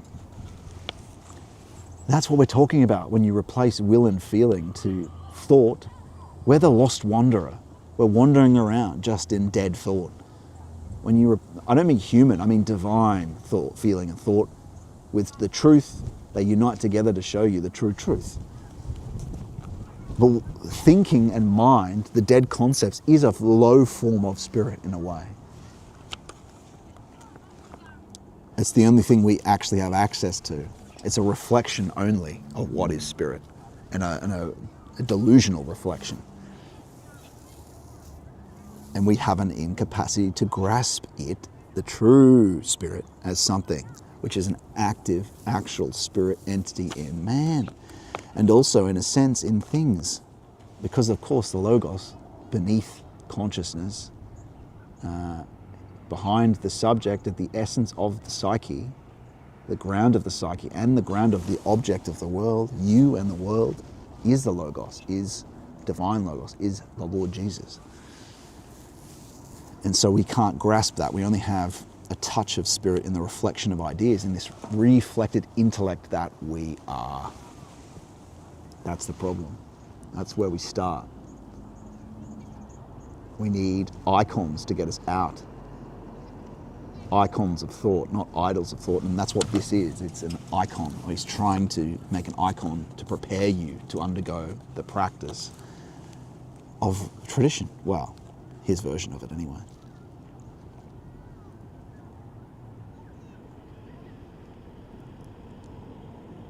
Thus, from being realities, ideas become again names and merely abstract, empty abstractions. But that's actually what's happened. We don't have any contact with the things that Aquinas was talking about, and even Plato talks about. We're only in an idea superstructure. And so one can see the differences, or difficulties rather, with European thought encountered in an ever greater degree as it opened up to the question of the nature of knowledge For in the end, human beings must acquire knowledge through ideas, especially in the earlier stages. And the great question always keeps coming up: how do ideas convey us reality? Actually, an answer becomes almost impossible if ideas appear to us as merely names, void of the real, void of true content. We see then that the ideas which the ancient Greeks, or at any rate for those initiated into the mysteries, had been the ultimate manifestation from above of a real spirit world, although ultimately not ultimate ground, but still at least deeper than what we experience. And it became for the European consciousness more and more abstract. That's this process. Heidegger also describes it a technical enframing and separation. But again, remember that it's not monism. You don't get the truth just by realism. You don't get the truth just by looking at objects and going, I'll just make my ideas correspond to this stuff out there and that'll fix it. Because that's an idol. There's such a thing as illusory objects. The world needs to be disclosed through the light of God, because there's an illusory principle here also, the serpent. And so, indeed, this process of abstraction, this process of ideas becoming merely names, increased more and more with the further development of Western thought, technical enframing. Will zur Macht. At a later stage, certain individuals lift themselves above it. For example, Leibniz, who never embarked on the question as to how man gets knowledge from ideas. For he still held to the tradition of a genuinely spiritual point of view and ascribed everything to individual world monads, which are archetypes, which are actual spirit. Leibniz towers over the rest in that he has the courage to present the world as spiritual. For him, the world is Holy Spirit. Its existence is derived from pure spiritual entities. Yes. It must, however, be admitted that which an earlier age, with a knowledge more direct and instinctive, though not yet lit up by the logic of scholasticism, had regarded as differentiated spiritual individualities, was for Leibniz more or less a series of graduated spiritual points, the monads. Individuality is secured, but only in the form, so to speak, of elemental spiritual points. But if we accept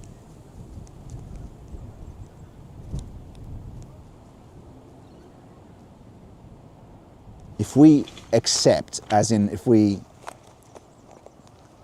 make him the exception, if we make Leibniz the exception, they should have translated it better than this, because you'd say we accept, as in we bring him in, but no, they mean he's an exception. If we accept him, push him out,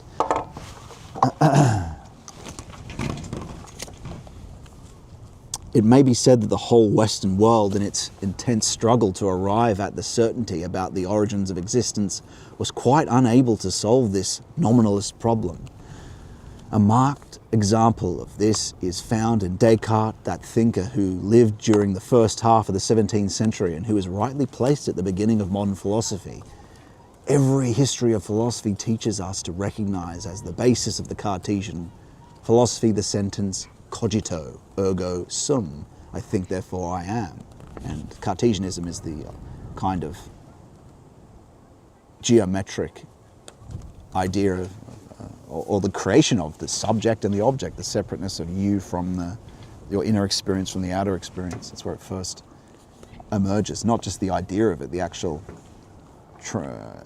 changing of the presencing of how things are for us. Descartes is responsible for a lot of that. Anyway, a marked example of this is him. He's the beginning of modern philosophy. Every history of philosophy teaches us to recognize that cogito ergo sum. There is something in this sentence of the striving of Augustine in this sentence. For Augustine struggled out of his doubt by saying, I can doubt the existence of everything, but the fact of doubt itself remains. And as long as I am in doubt, I am still alive. And that's true. That's actually similar to the question that Descartes talks about, submitting everything to radical doubt. I can doubt the sense world around me. I can doubt the existence of God, of clouds, of stars, but as long as I am in doubt, I cannot doubt the existence of the doubt within me. I cannot doubt what is actually going on in my own soul. There I have a certainty, something to lay hold of as a certain starting point. Descartes takes up the same thought again when he says, I think, therefore I am. I know, of course, that I am running the risk of being completely misunderstood and putting forward quite a simple objection to a statement of such a recognized historical importance. However, I must take the risk. The thought that presented itself to Descartes and to many of those who followed him, and in this matter he had innumerable followers, was this: if I have in my consciousness some content of thought, if I think, it is impossible to deny the fact that I am thinking. If so, I must be existing, and my existence is assured through my thinking. I know myself to be rooted, so to speak, in the being of the world, now that I have assured myself of my own being through my thinking. This modern philosophy really begins as intellectualism, as a rationalism which uses thought only as an instrument. To this extent, it is only an echo of scholasticism, which had turned so wholeheartedly towards intellectualism. There are two observations which we must make about that saying of Descartes. In the first place, we must raise a simple objection. Is my existence really dependent upon the fact that I think? Each night's sleep proves the contrary quite easily.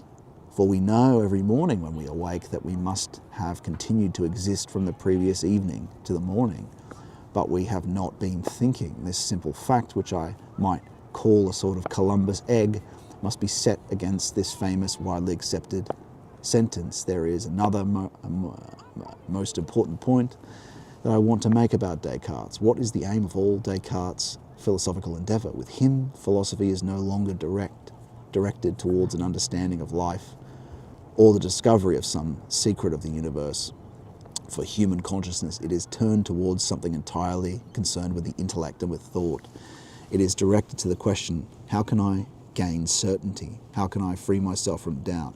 How can I make sure that things really exist, that I myself really exist? It is no longer a question that is concerned with objective phenomena or that directs itself to the content of fact, which is the result of man's observation of the world. It is entirely concerned with the certainty of knowledge. This question arose out of nominalism of the scholastics, which Albertus and Thomas Aquinas had overcome for a short time, but which, after their day, appeared again. For it is manifest that the nominalists, when they seek to penetrate to the ideas within them, which they designate as mere names, are seeking to find somewhere in the soul a point from which they can fashion for themselves, not a world picture of reality, but merely the certainty that everything is not deception or untruth. The certainty that both when a man looks out into the world and when he looks into his own soul, he is looking out at reality. In all this, it is clear, as I pointed out at the end of last lecture, that human individuality had arrived at intellectualism, but had not discovered the relationship of Christ to the realm of intellect and thought. Augustine had been in some measure aware of this Christ relationship because he still regarded humanity as a single whole. In his day, the light of Christ shone, if somewhat faintly, in the depths of the soul of humanity, and it lit up again later for the Christian mystics of the Middle Ages. It did not, however, shine all that clearly or plainly for those later philosophers who sought to find Christ only by means of that logical thought which was bound up with their awakening sense of individuality, or by that which could follow from it. From this logical thinking, when it first arises, appears so definitely to have its source in the human soul itself, that it rejects just that which ought to be the essential work of Christ on man's inner life. It rejects the possibility of transformation, of the metamorphosis of man's thought life. It cannot take the attitude towards that life of knowledge that would enable a man to say, I can certainly think. I think in the first place about myself and the world, but this thinking of mine is still very undeveloped. That, in some measure, is the result of the fall of man. My thinking, therefore, must rise above its present level. It must be transformed and lifted up into a higher sphere of consciousness.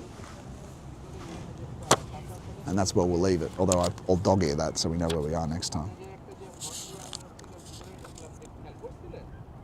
Where were we? There it is. And Jarbuti. Okay.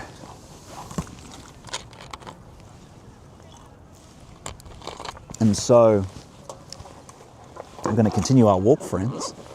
Like I said, I'll check the chats before we leave, but if we have, if you have any videos you want us to look at or comment on, we should be able to find another place to stop on our way up and out.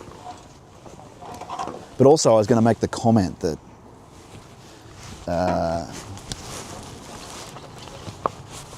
Aristotle sort of does a similar thing, but it's not about the thought. It's about, for the Greeks, perception isn't this thing that enters your brain. It's just what's given and can authentically disclose the content of the truth of the world. It just happens to come, it's not like we're not considering it a repetition of a brain picture or something. It's the actual engagement of this thing that's, the perception is the sending, or the perception is, and the logic builds itself of a genuine contact with being of the world, and being in its multifarious nature actually discloses its causes, and from that we then logic and make judgments, or it discloses itself, and we merely deliberate and word it with human logos, and that actually defines and also gives shape to it. But the truth is built up from there, because he's looking for somewhere to ground something, not like Plato, not outside, but here on what's, even saying what's given is a little hard. It's on the here, on the this. He grounds it, because when you go back, you got to be careful to not even just say given, because that's almost saying thrown. On the here, on the there, on the here yonder. It's just that, and on this is then defined and grounded with a contact with genuine perception.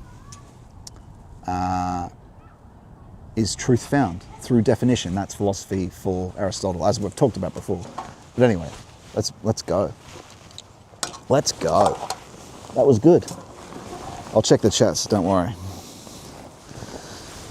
There might be nothing new in there anyway, but we should get some bit of sunshine still, hopefully, as the clouds begin to cover our environment and it begins to chill down. Oops, sounds like you hear glass like that, it sounds like the end of a night on the drink. You know? Not that I do that, I don't do that anymore. Degenerate. Okay, let's continue. Let's put you here for a moment. The question is actually, does this still have battery? Is that on zoom mode? Yeah, it is. Whoops. But. Oh, 60. Oops. What's that? Let me fix that. Sorry, everyone. I don't think that works anyway, so it doesn't really matter. Okay. Cool. Mic's still working. Is it? Yep. Swell.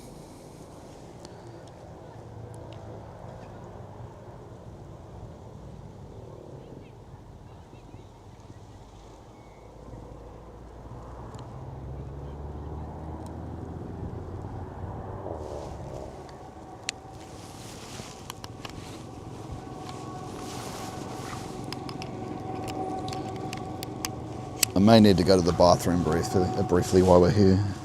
So I'll just have to disconnect it for a little bit. All right. Okay.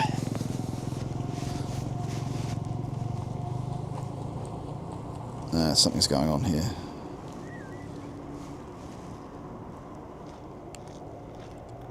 It's not panning up and down. What's happening?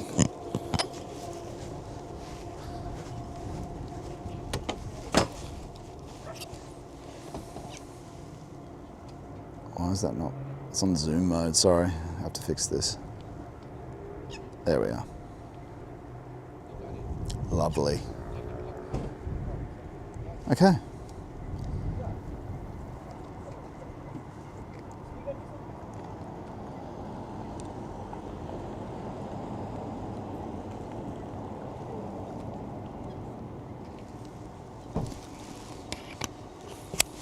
Off we go.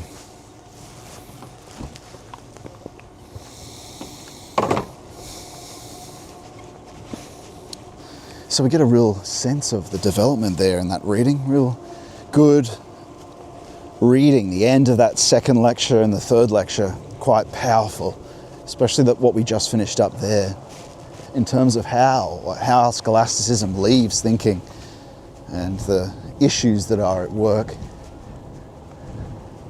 and the things that held European man back. But there are some that are still experiencing the depths. But he's talking about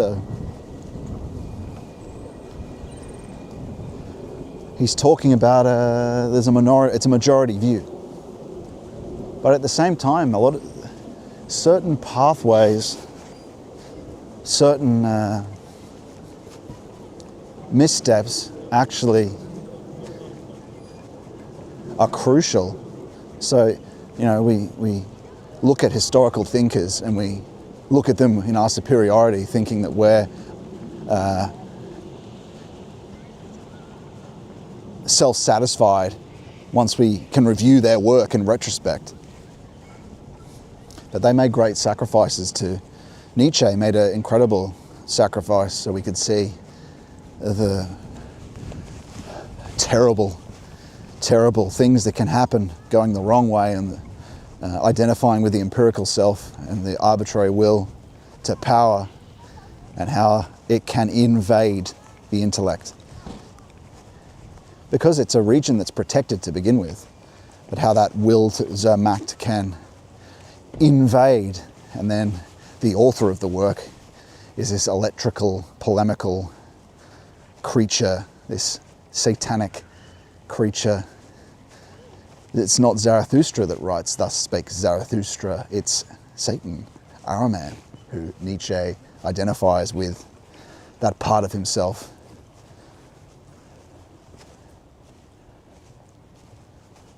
And I'll just quickly go to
if I can do this.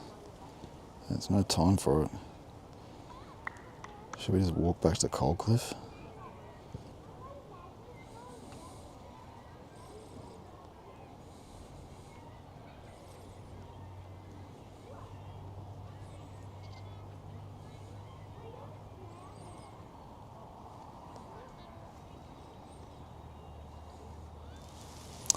Yeah, should be back now, friends. Let's have a look. Yeah. Just figuring out where we're going to go, because it's probably a bit too long. Would it be 6 by the time we get to this place?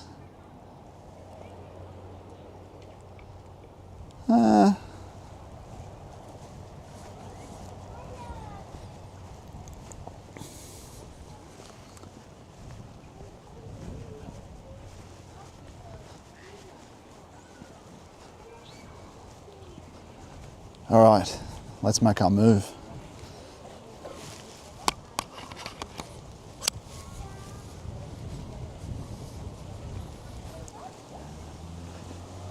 Okay.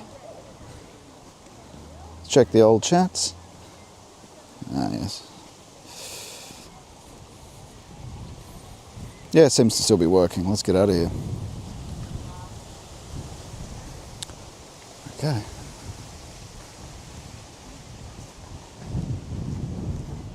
How do we get out of here, though?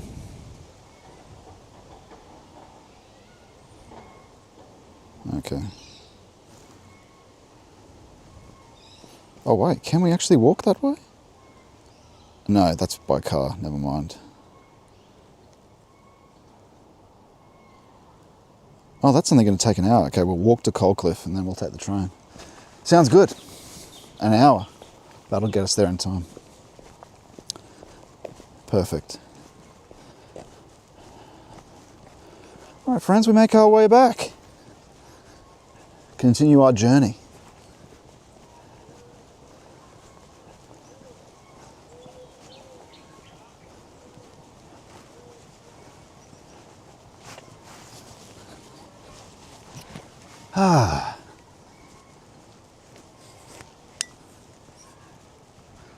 What a day it's been so far.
I'll just have a think about what we can talk about. There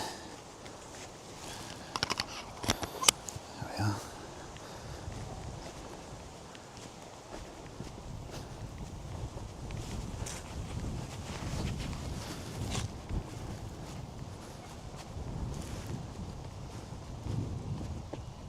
Ah, this happened again.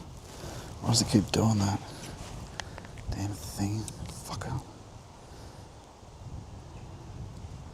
Sorry. Need some sort of screen lock.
is something I was born in Sydney, but grew up in, there's a big cockatoo flying over our heads there. Always appreciated. I was born in Sydney.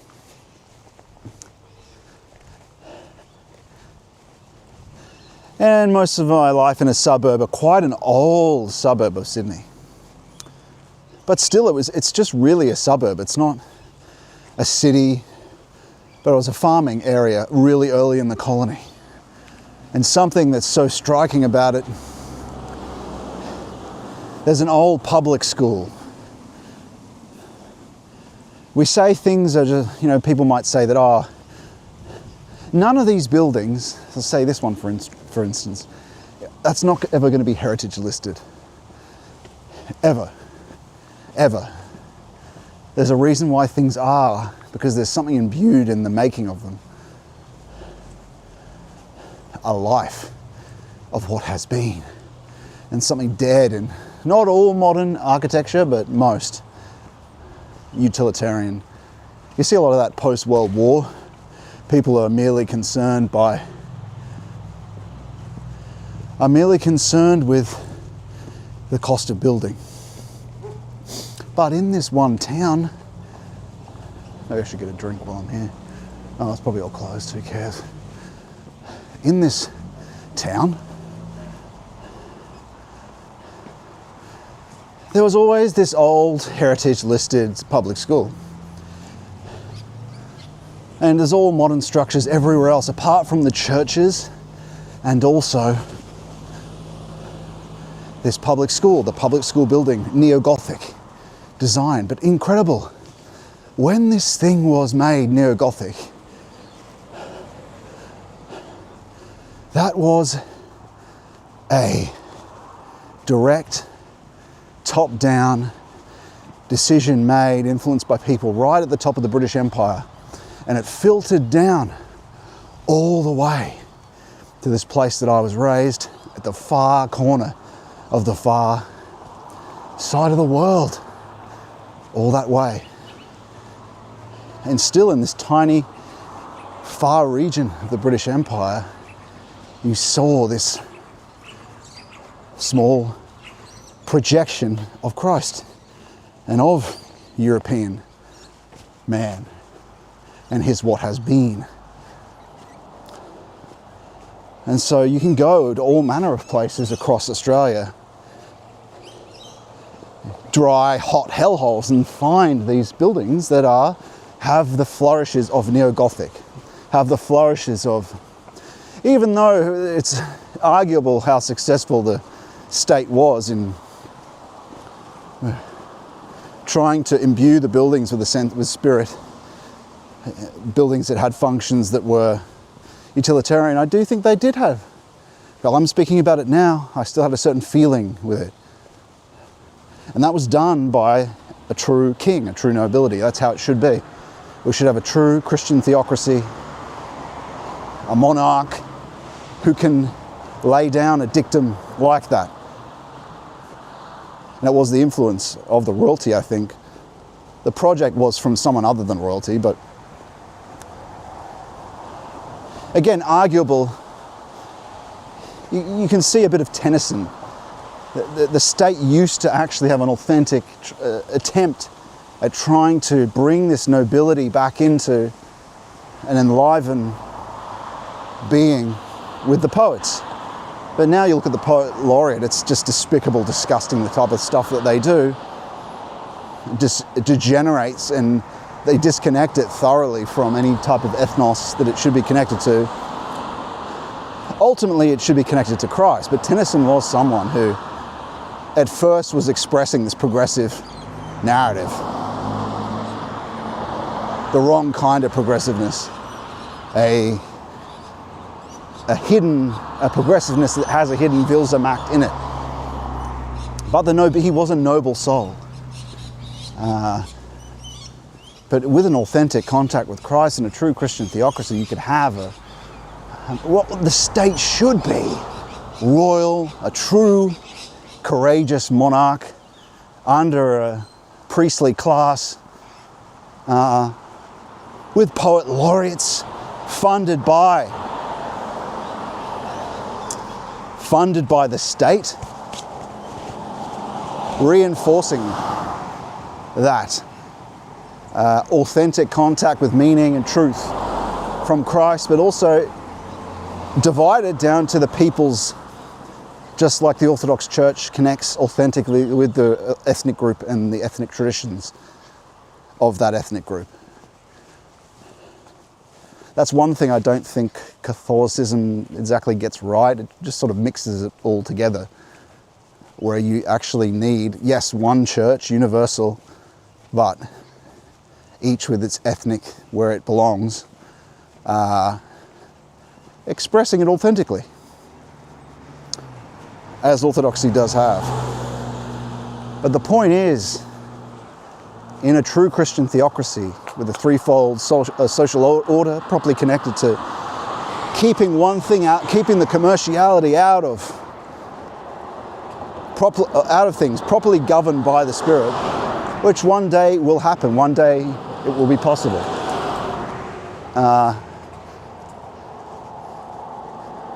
You do get a taste of it when you look back to the grandeur of the Victorian age. It's also full of degeneracy, but there is this attempt. There is this sense of nobility and responsibility where they try. And there are other forces at work at the same time. And you also get a sense of... Anyway, the point is that... Well, there's all sorts of points you could draw from that, but you definitely feel the mood of that. And it's just such an impressive thing to know, to find that when you come to a rural town. There's this glimmer of this action that came from the top, and the nobility connected to an attempt to bring a sense of the divine in contact with the daily happenings of people. And that was everywhere. In this place of all places, in this far side of the world, as Master and Commander describes it.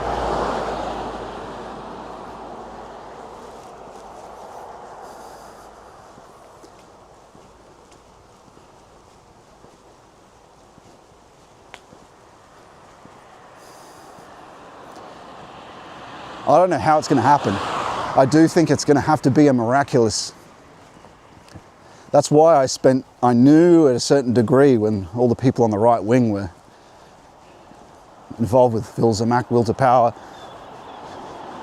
battling each other for a position at the top of whatever, a top of the contained area. It just was impractical that there was ever going to be a way of... I don't think Trump will be ultimately successful in what he's doing. Plus he's corrupted by the various people around him. But it just became more and more clear that part of the biggest part of our problems is not knowing divine will. We're still trying to enact our own wills to solve our problems, rather than to spend this time away from the battling to disclose what divine will is and to learn how to actually authentically discern it. Not just LARPing the religion, and actually be authentically guided by him. And that might mean you have to just leave behind the ethnic thing, just leave it behind. In the sense of, you actually have to. You have to love all to develop on the Spirit enough to be able to discern. And so to actually find out what God wants for your ethnic group to do, you actually have to let go of your bias in your loving to have it first disclosed, and then you might know it might be revealed to you what the ethnic mission is. But you have to let that go first. Doesn't mean you're going to suddenly not care about your people. It just means you have to love all before you can make contact with him, because that's what he is, that's what he does.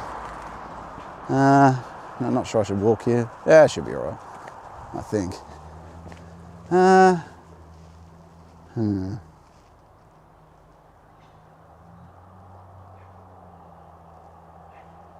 It'll be all right, I think.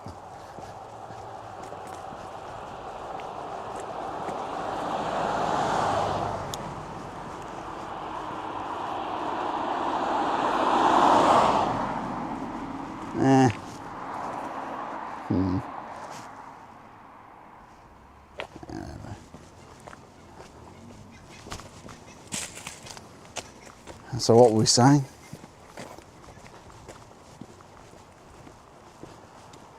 Too concerned with our own, what's the word? Knowing better. I know better. Everyone on that, and especially in the right-wing Twitter space, has that sense. I did too. I know better. I know better. And so they're writing their articles from this position before they've actually sacrificed the intellect. The intellect has to be sacrificed to he who is first. Because your prejudices are actually going to get in the way of what truth is as well. It's natural to have a prejudice for your ethnic group.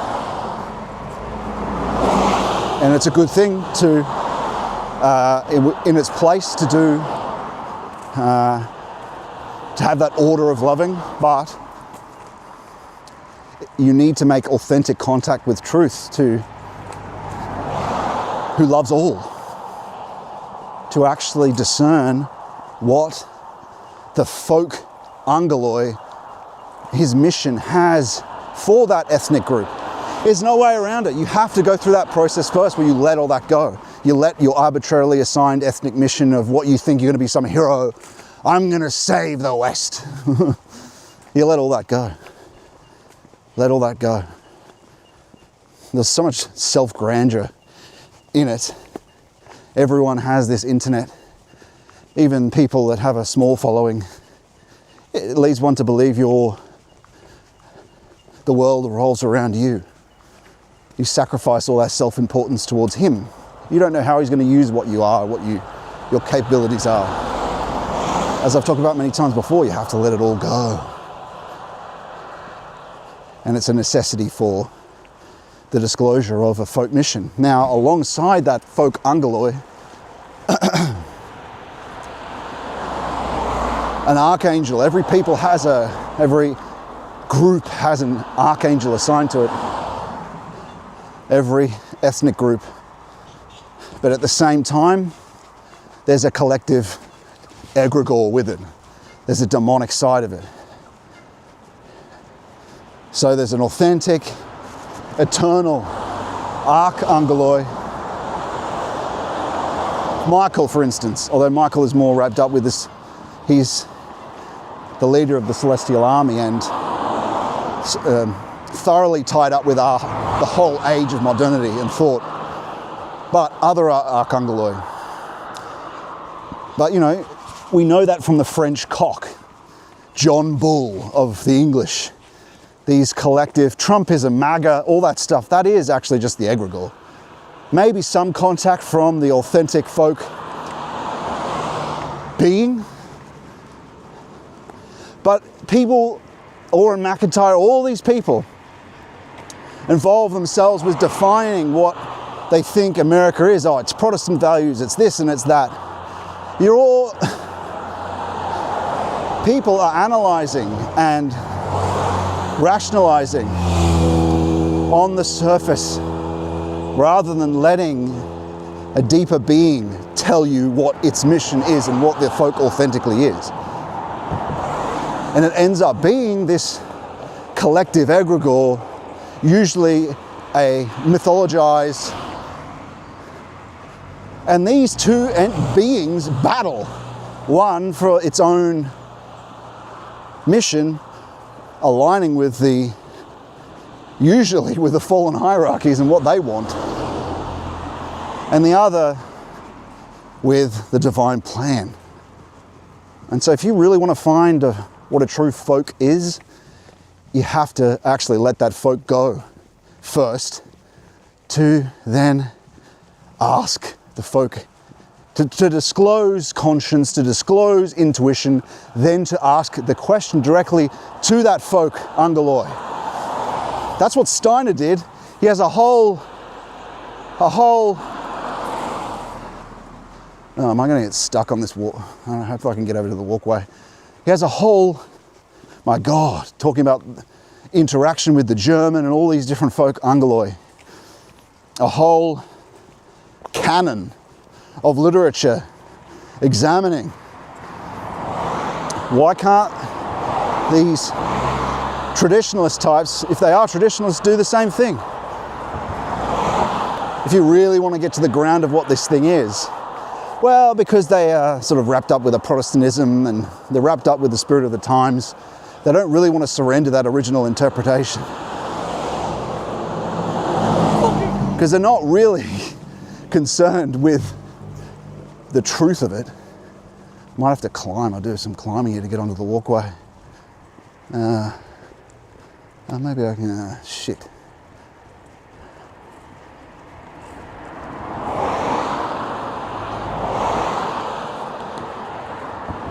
Oh no, it looks like there's an entrance to it up here. Good, good. Here we are. I can't move my camera over because the car might hit it.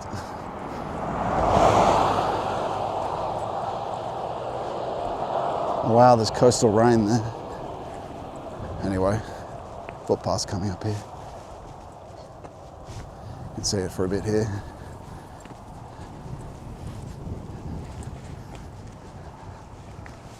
Let's do this.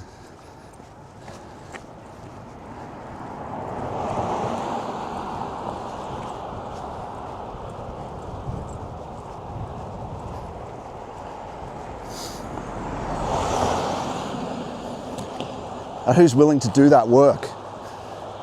Because where's the glory in that, hey? Where's the glory? Where's the numbers? Where's the hits? Where's the... Probably shouldn't have walked here. Where's the... Divine will lead you in places that aren't where you get to the views, man. It's not about the views, it's about truth. But the true solution will lie in also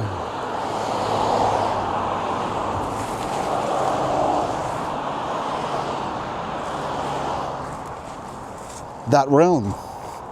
It'll be counterintuitive. Not counterintuitive, it'll be intuitive. It'll be counter-calculative. The true, authentic truth will often be, and probably most of the time is, counter the calculative picture.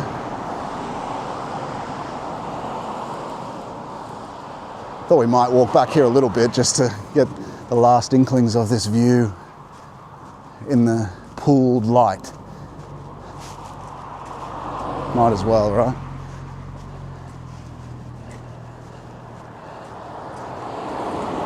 Who's willing to do that?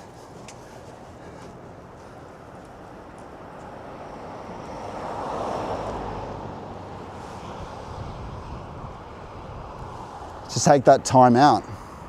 Well, I guess everyone thinks that their accounts or political accounts are having that much of an effect that they don't want to give that time. It's probably more about resources. But isn't that a problem? That if you are too motivated by capital, and even when you start accepting it, when you haven't disclosed divine will, when you don't consult with the Lord on key decisions and actually know through intuition what is authentically Him, what is your true pathway, then it'll weigh on you. It will leak into your decision making as your chief value without you realizing it. This is how the Jays influence the whole political process, actually. And it's not even just them. I mean, it's the synagogue of Satan. It's Satan himself gets you with the numbers. He gets you through the motivating machine of attention. So it's not just that one lobby group, it's Satan himself that operates like this too. But you see a good example of it in how they use money slowly over time to corrupt and lead people into compromising their position little by little, little by little. Because ultimately most people aren't being guided by divine will, aren't putting the time in to know that that's what the Lord wants them to do. And so that's why I constantly say, I'm constantly saying, take the time to disclose it by doing these depth practices. It's a difficult thing, I get it. And the narrow way is difficult. I'm a sinner. That's the only thing worth doing. There's no more meaningful a life than knowing that something you're doing is something that He wanted you to do. With certainty. Through the epistemic principle, there's no more meaningful a life. That's the riches. That's the riches, friends. No more truer life to live, knowing that you're exactly where you're meant to be. Not as an abstract belief, but as a certain knowing. You're exactly where you're meant to be. That He will not abandon you. That He'll lead you up, and you can make mistakes, but that's possible. That's possible. Like I've said before, it's the simplest things that are so incredibly beautiful. On a day like today, I didn't make the decision to come here. I did, but I asked. Out of many options, I asked the Lord, using the epistemic principle and the lectures of using the phenomenology that I talk about to determine where it's a yes.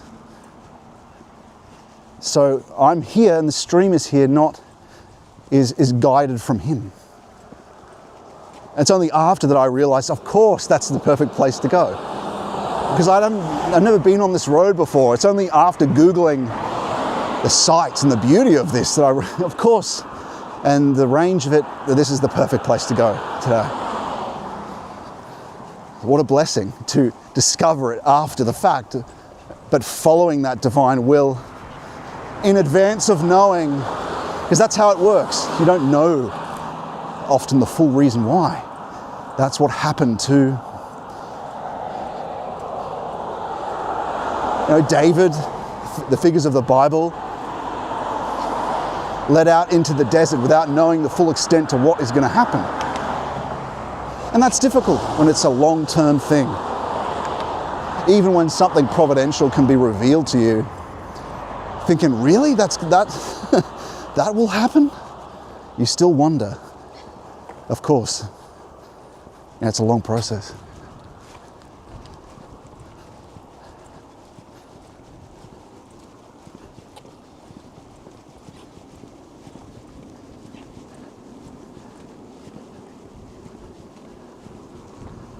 But providential, it's something you have to get used to. It's something you have to get used to over time. But even with it, even with Him showing you again and again and again, you get the reason why people were thirsty for miracles.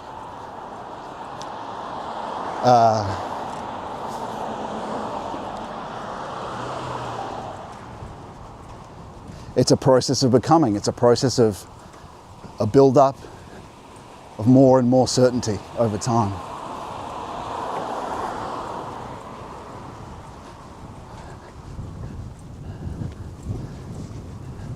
Folk Angeloy. It's difficult though.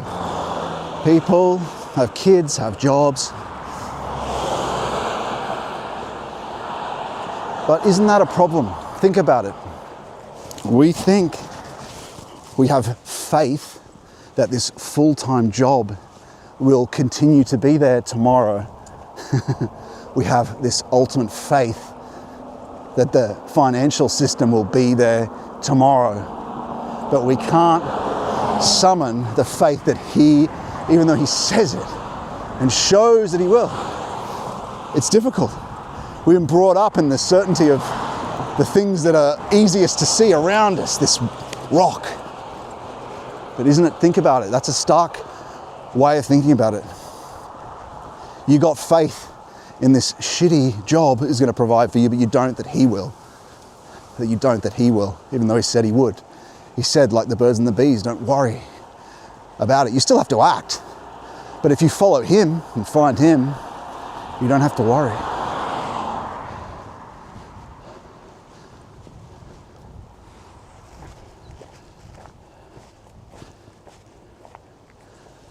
Wow.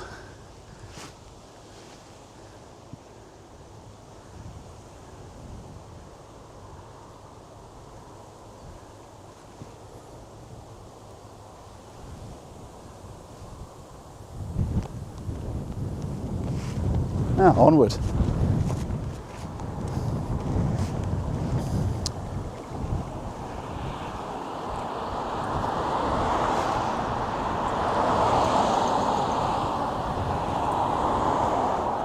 We have faith in the obvious things and the scientific, in our predictions based on the principles of the world, but we don't have the basic faith that he'll provide for us. Well, that's also a problem because we think we need more than we actually do.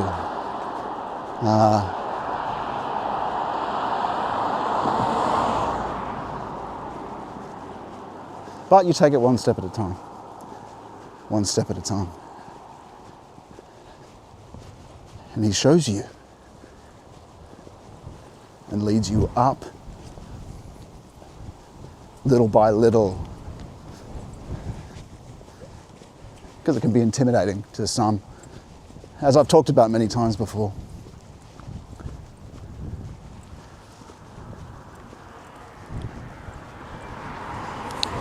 Let's put you guys here for a moment.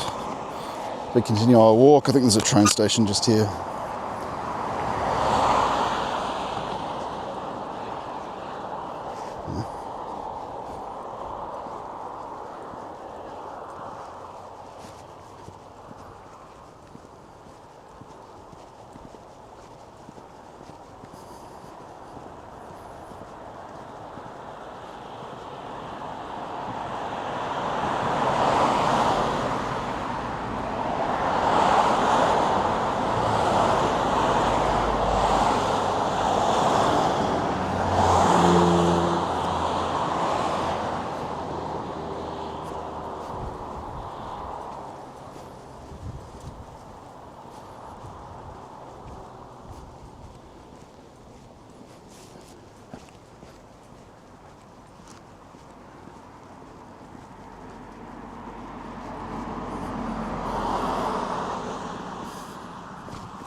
Oh no, we might miss the train. Damn, man. Hope not.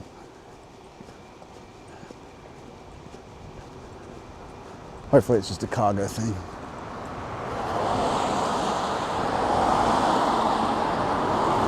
Now this place is called Coal Cliff. Maybe that's what one of the chatters was talking about when he mentioned earlier that here they discovered the first coal in Sydney. Something like that. Could be that. Maybe not. All right, let's cross this road.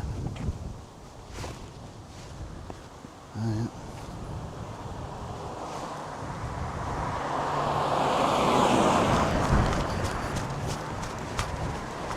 yeah. Okay.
We may end it here.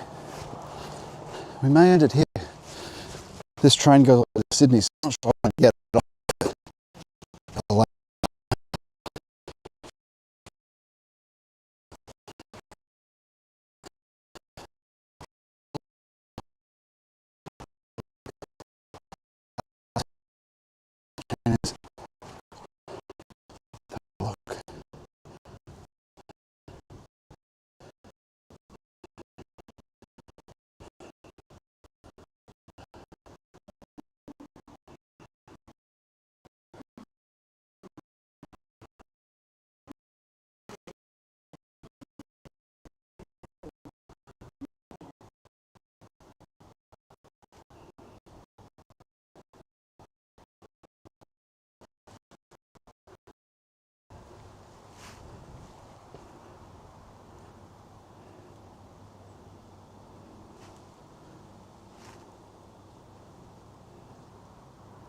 There's no signal.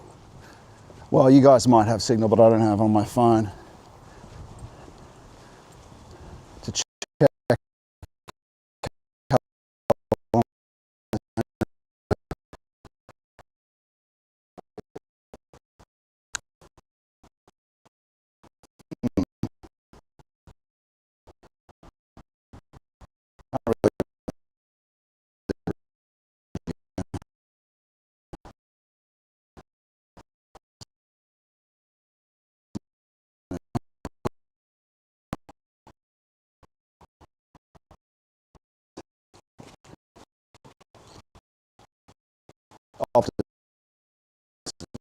But yeah, we might end the stream up here, friends. A bit early though, unfortunately. But if a train is about to come, I don't want to get off it again and then have a late ride back.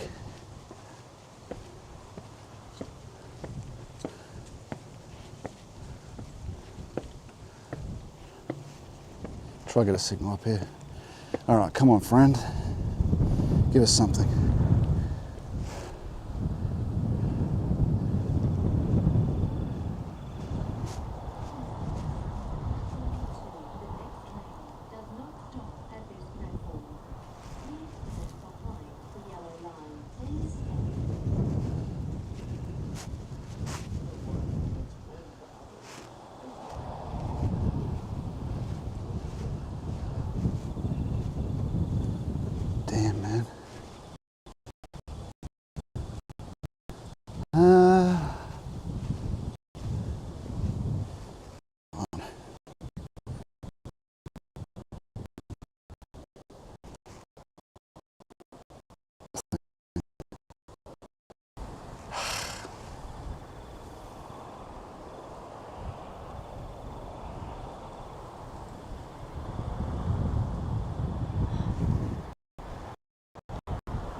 All right, friends, we're going to end it here. It's been a great day. We've talked about a lot of things. We didn't get to do our final segment because I'm just not sure it's even broadcasting. So we are finishing it up. Some good conversation there on the spiritual faculties, on the epistemic principle, and then on Steiner.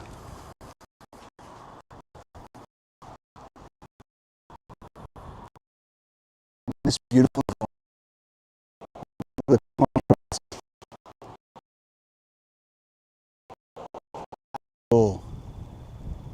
blanketing the Pacific Ocean and this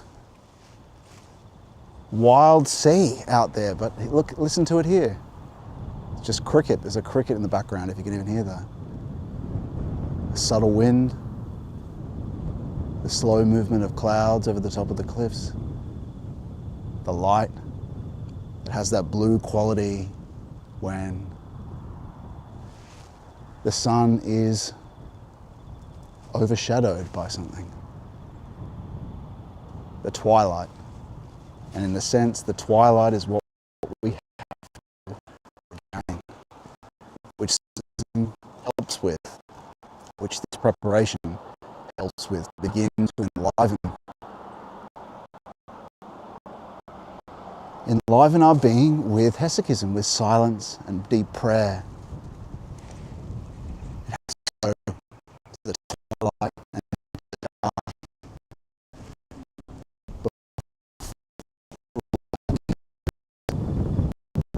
Dissolve the derivative, low will of the world to reveal the silent, true happenings that are underneath, gently guiding like a gentle wind,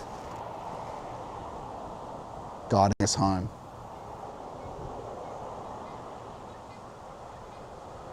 And that's what it's always been about, a fall from primordial man who pre-existed all of this, a fall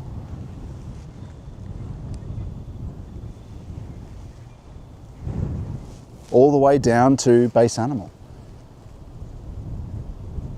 And then that wind guided us without our participation, really, in the preparation of our body. Well, it could be ensouled. And then the preparation for Christ began. And his train arrived. As this one, that's not my train, but as his train arrived. And with that, my friends, have a wonderful weekend. Pray, worship, find silence, and awaken the true uncreated light. Away from false light. Because it's everywhere, underneath the appearances. God bless you. I'll see you next week for another lecture and another IRL stream